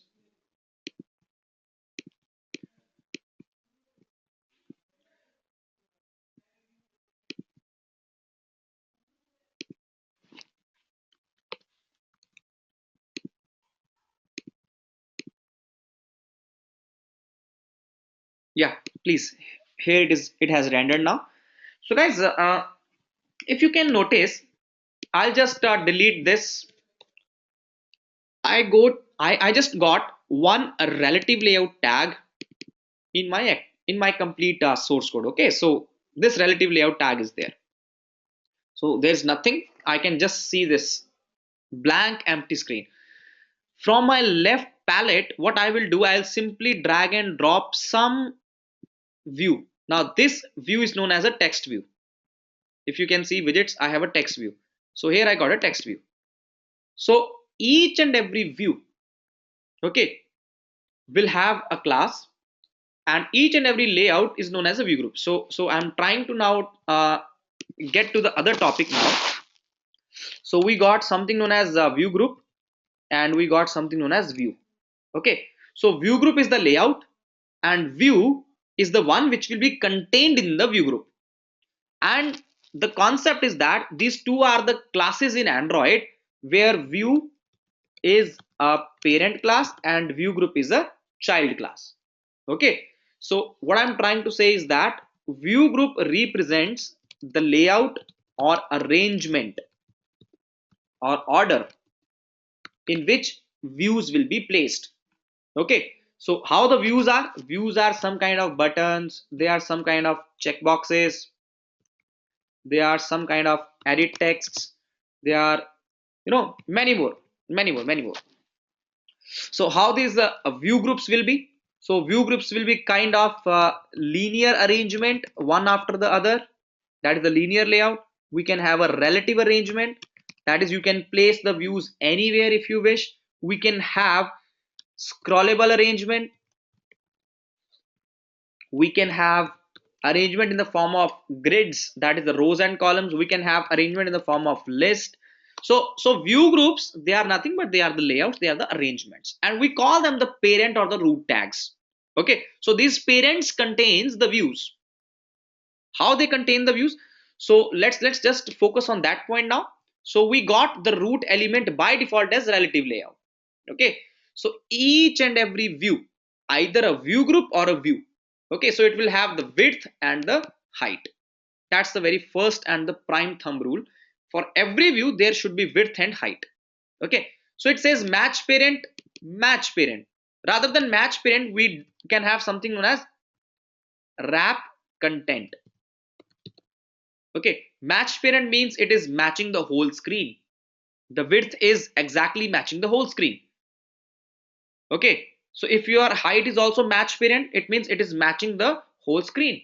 The height is also matching the whole screen. So if this is the activity, so here if I say this is the layout, right? So the layout is matching parent and matching parent. So this is what we are trying to realize over here. If you say wrap content means take the size whatever is required. Okay, so moving ahead, you can also specify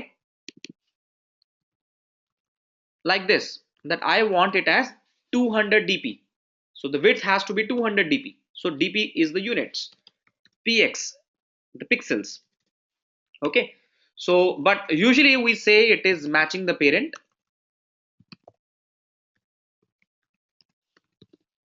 and height also matches the parent. So the root element always basically matches and matches the parent. Okay, so the other thing is the padding.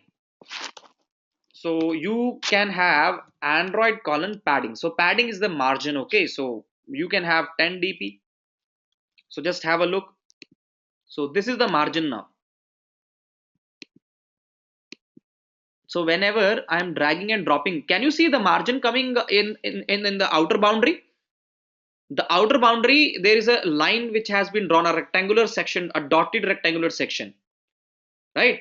So for that dotted rectangular section, if I do not provide any padding over here, the 10 dp padding, if I remove this 10 dp padding, and now I try to drag and drop, so this outer dotted line, okay, will not have any margin spacing. So that's what the padding is. Padding is all about providing the margins. And how this margin will be given up? So you can have Android colon padding at the bottom, at the left, at the right, at the top, at the start, and at the end. Okay, so usually padding will cover from all the directions. You can choose the padding from the dimensions as well. So how it can happen? We do have something known as dimensions. You can put a constant over here. You can say padding, and I can say 10 dp, right? And you can utilize this in your layout file.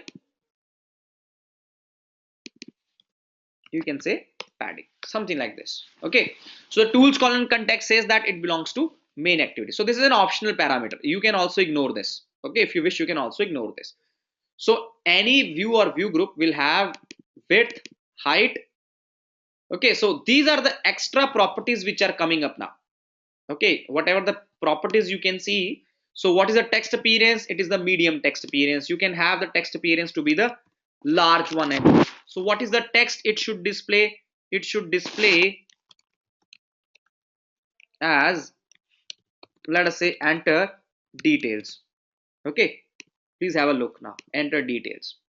Okay, so what and all the margin it can have? It can have Android colon layout margin top to be 10 dp. Please do not go into the details of this designing and all. Okay, so the same properties can be explored on the right hand side as well. If you can see the right hand side, you have the properties. Okay, so you can always try to access the properties over here.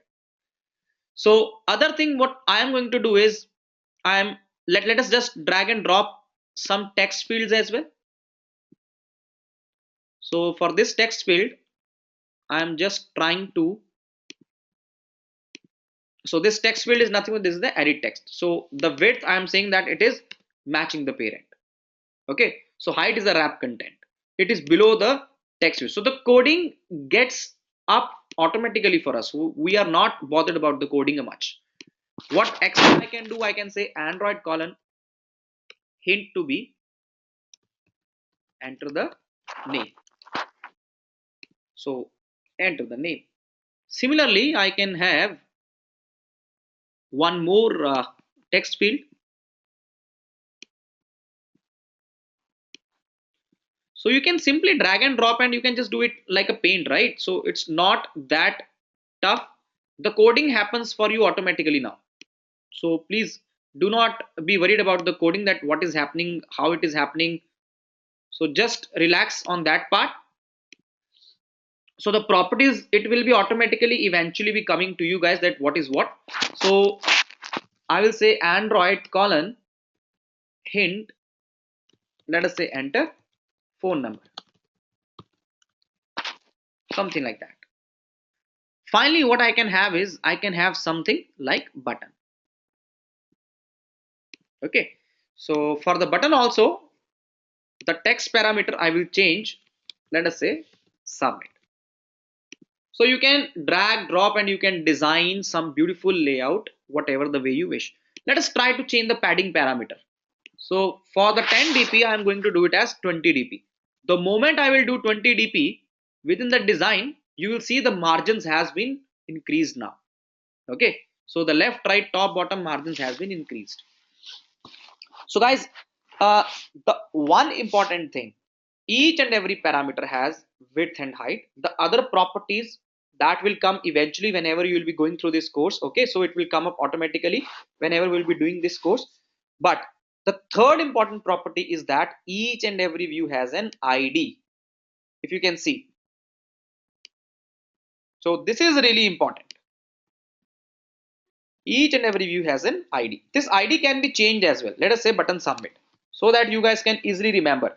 Let us say this is edit text 2, right? So rather than edit text 2, you can have edit text phone. So please, you have to make the corresponding changes as well, right? Rather than alone edit text, you can have edit text name. So this is below edit text name. So rather than having the auto generated IDs, you can also rename the IDs. Okay, so Android colon ID at the rate plus ID means create a new ID. Okay, so this is how we are trying to do it. Now let us try to execute the piece of code over here.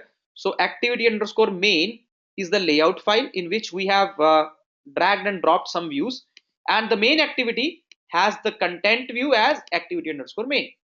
Okay, so let us try to have it. So now if you can see, the view has been entirely changed for us, right? So we got this now. So next is what we have an activity, we have the life cycle of activity, we have the layout of activity. Now for this layout of activity we can drag and drop the views. Now the last part is that we can use these views as well. How we can use these views? So to use these views, whatever the view you wish to use, first of all try to note down the class of the view. So here the type is edit text, and here the type is button. So I want that on click of button, whatever I have written in edit text 1 and edit text 2, that is the name and the phone number, that should be displayed as the toast to the user. Okay, so I want to use edit text. Let us have edit text name. We do have edit text phone, and we got something known as button as btn submit. So guys, please, the import statements are handled automatically for us. Okay, so these classes are being imported automatically for us. So now next thing is, let us initialize the views. So created a function, our function init views. Okay, so any name you wish you can give it to that.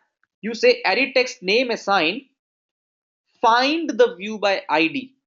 So now you are trying to create an object by calling an API that is find view by id.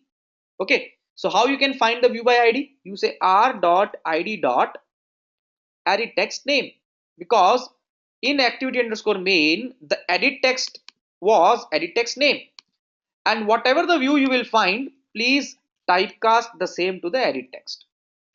Similarly, you can have edit text phone, that is edit text phone. So guys, what I'm trying to say over here now, that view, it can be a button, it can be a checkbox, or it can be edit text as well. So these all are the child classes of views itself, right? So whenever you say find the view by id, so it will return you a view and you have to typecast it. Okay, so that is what we are trying to do over here. Then you got btn submit assign button find the view by id. So r.id dot we got button submit. So it's very basic that how you can initialize the views. So once you have set the layout onto your activity, please, you have to understand this layout contains views. So after you have set the layout, then only you initialize your views. Do not initialize the views before setting the layout.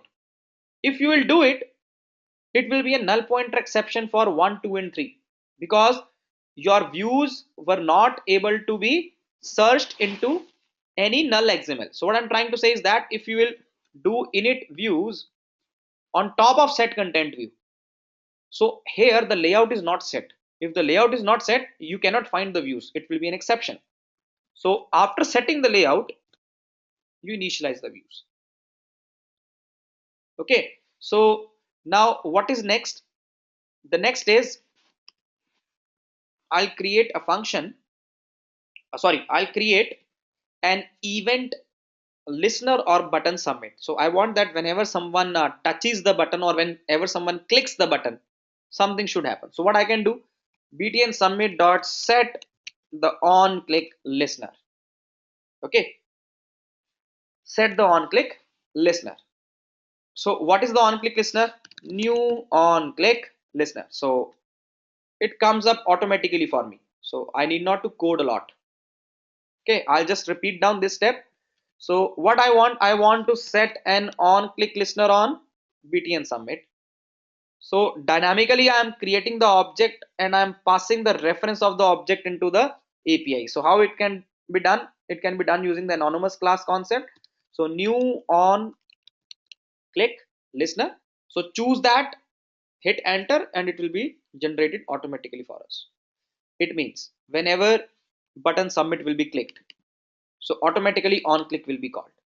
Okay, and the reference of btn submit will be available in the reference variable v. So here the concept v assign btn submit will happen. Okay, since view is the parent class, so the polymorphism applies over here. So now what we are next going to do, we are next going to say is that let us trying to get str name from the edit text name. So you say get the text, you say convert it to string. If you wish, you can also trim it off. Okay, so trimming is removal of any white spaces entered by the user. You can have the phone number, so you can have the string phone the similar way. So next is you say toast dot make the text. The very first input is the context.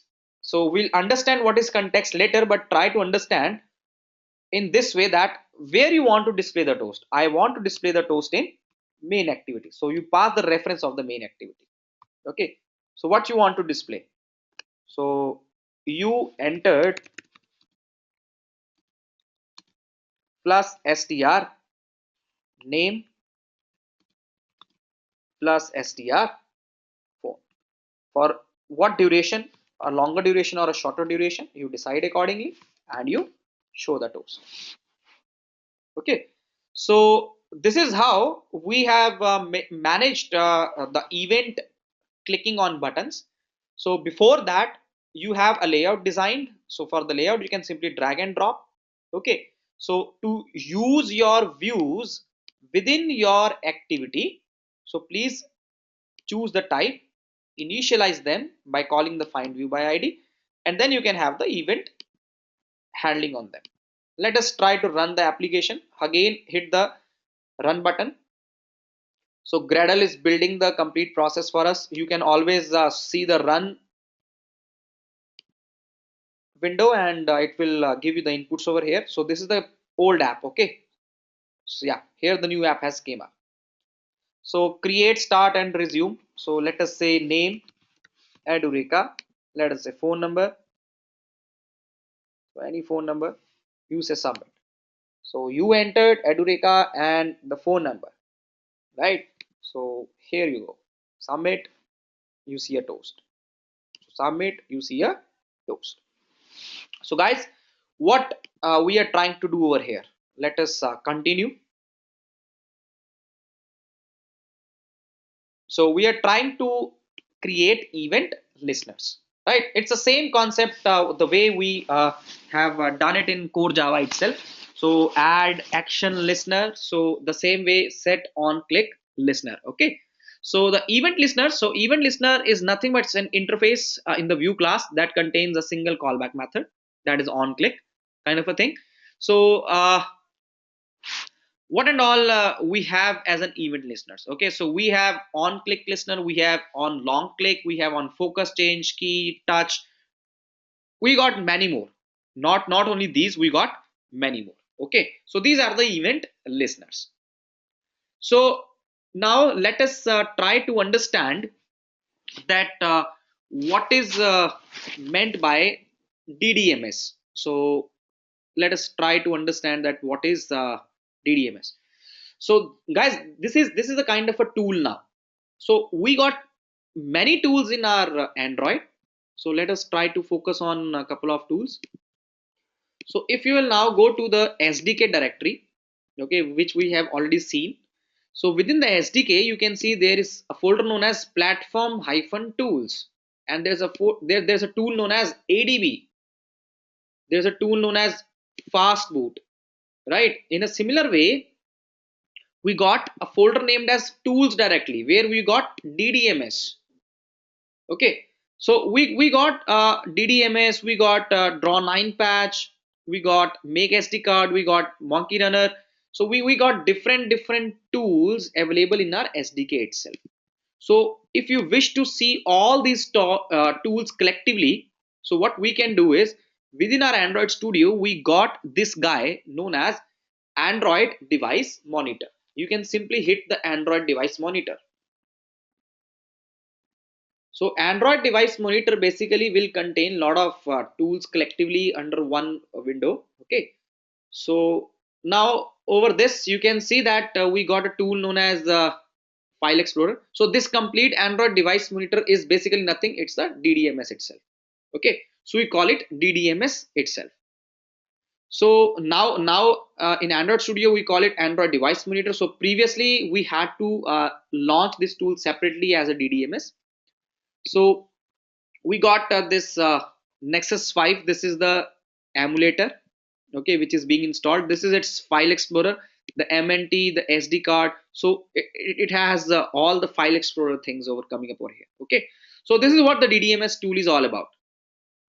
So DDMS tool, using this Android device monitor tool, you basically have various kind of tracking concepts. You have a file manager, you have the controls, you have the knowledge on the system, that what is used where, how. So lot many options are there. You can have the screen captures, that what is coming up onto your emulator screen, it will automatically capture it off for you. Okay, so somehow sometime it crashes as well. So anyways, let's just not wait for that. Okay, so guys, you need not to write down the separate command. Okay, so this is how they have mentioned it separately. You need not to do that. You can view the heap usage. You can actually track the memory allocation for your objects. Okay, you can actually work effectively on memory whenever you are doing the code. Okay, you can have the network traffic tool. So whenever you are performing any web service kind network request response kind of a thing, so you can actually manage the network traffic. Okay, so for your application itself. So seems like my, so this has jammed off, so just quitting it off. Okay, so guys, so I'm just skipping off that, right? So this is very basic and we will be using it later, not now, not exactly now, just a small introduction to it, that what is the Dalvik debug monitor server. So it's a kind of a health state of your device. Okay, so the last concept is localization. Okay, so localization is like what, it's about the locale in Java. Okay, so we do have something like let's just go through this example, very beautiful illustration about that. Okay, so hey guys, check out this new Android chat app I created. Wow, that's great. I am going to share it with my friends, right? So you created some application, right? So you are going to share it with your friends now. So what happens now? So I tried sharing your chat application to one of my friends in France, but she likes to see the app in French. That's the very basic.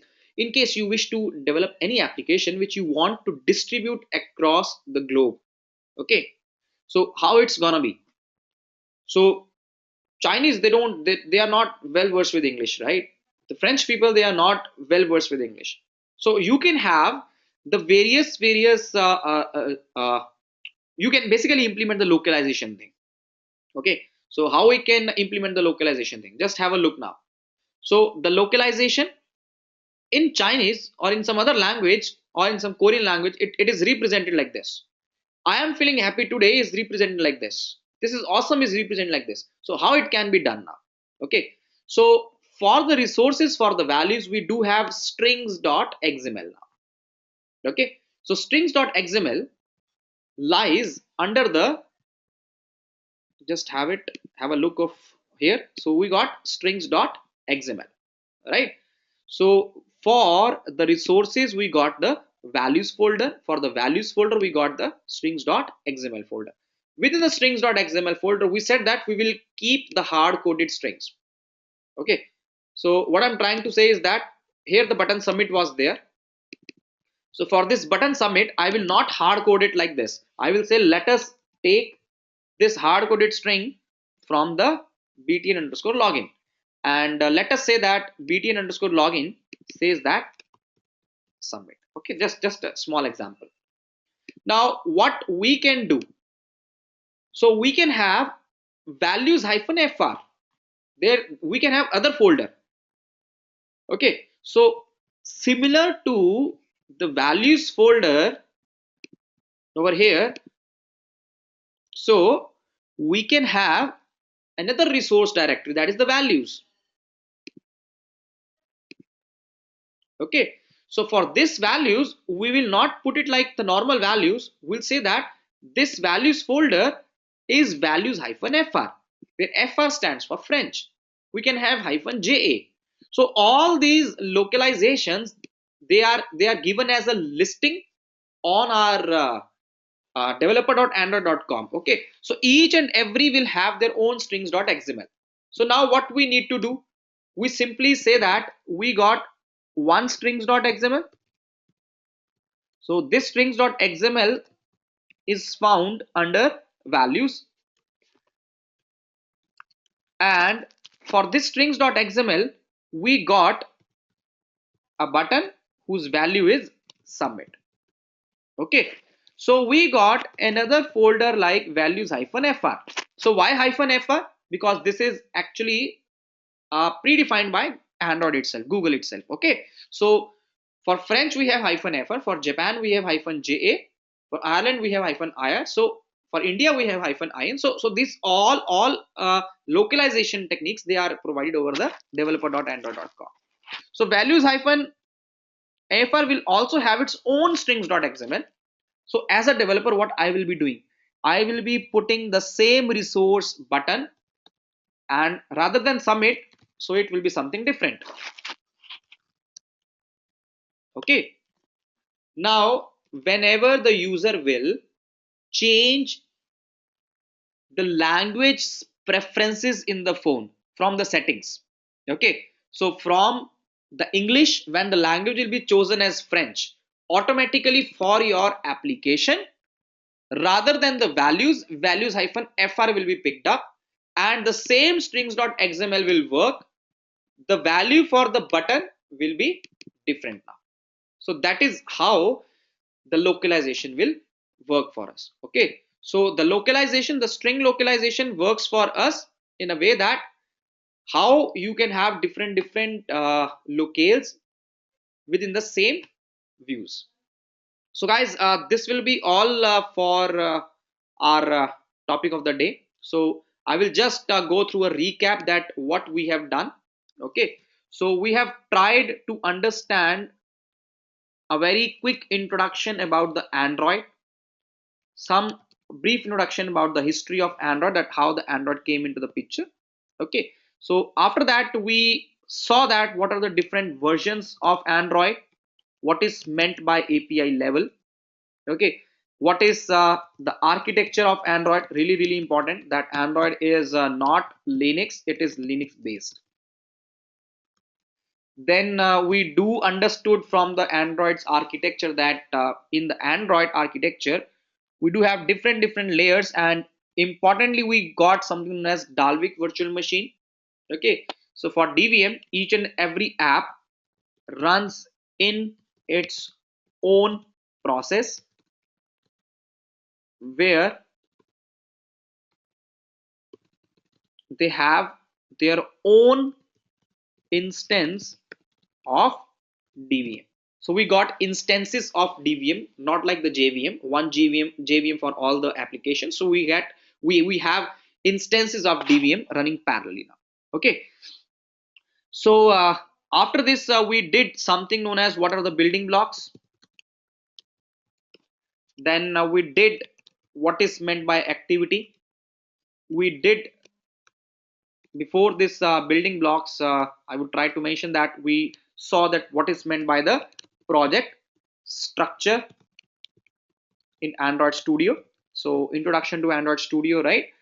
So building blocks, we saw the activity, we saw what is the life cycle of activity, we saw that what is the layout of activity, we saw that what are views, what are layouts. So we just randomly saw that what is a layout. Okay, not discussed in detail that what a layout is. That arrangement will be seeing the moment we'll be proceeding with our course. Okay, so moving ahead with the layout thing, we saw that how we can have the event handling. Okay, so last one we saw the localization. So just summing up whatever I can remember. Okay, so the lastly we had something known as localization. So this is all what we could have covered up in our very first session. So for the very first session, we do have a very first special assignment. So you can have an application. So just take up the default layout, that is the relative layout, in which you can drag and drop any view anywhere. If you choose the linear layout, so the views will be dragged and dropped one after the another. either in a horizontal direction or in a vertical direction. Okay, so within the assignment, what we need to have is that please try to have 4 buttons. Okay, so one below each other, so that can be either managed by relative late or linear late, whatever the choice you wish to have.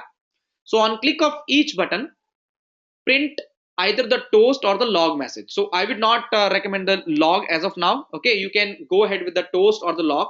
Okay, we'll see what a log is. So next is you can design an application in Android with 3 buttons and try to create a localization for the same in German and Japanese. Okay, so this I leave it up to you. I'm not presenting this. Okay, so just try to maintain an application which give you an introduction to the localization. We do have sample codes and their solutions attached. For that you can refer them. So what will be the agenda for our next class? Within the next class we'll be trying to discuss the layouts in detail now. Okay, we will also discuss the various views, that is the toggle buttons, checkboxes, radio buttons, what is the spinner, what is the autocomplete text view, what is the web view, etc, etc. So these will be coming up.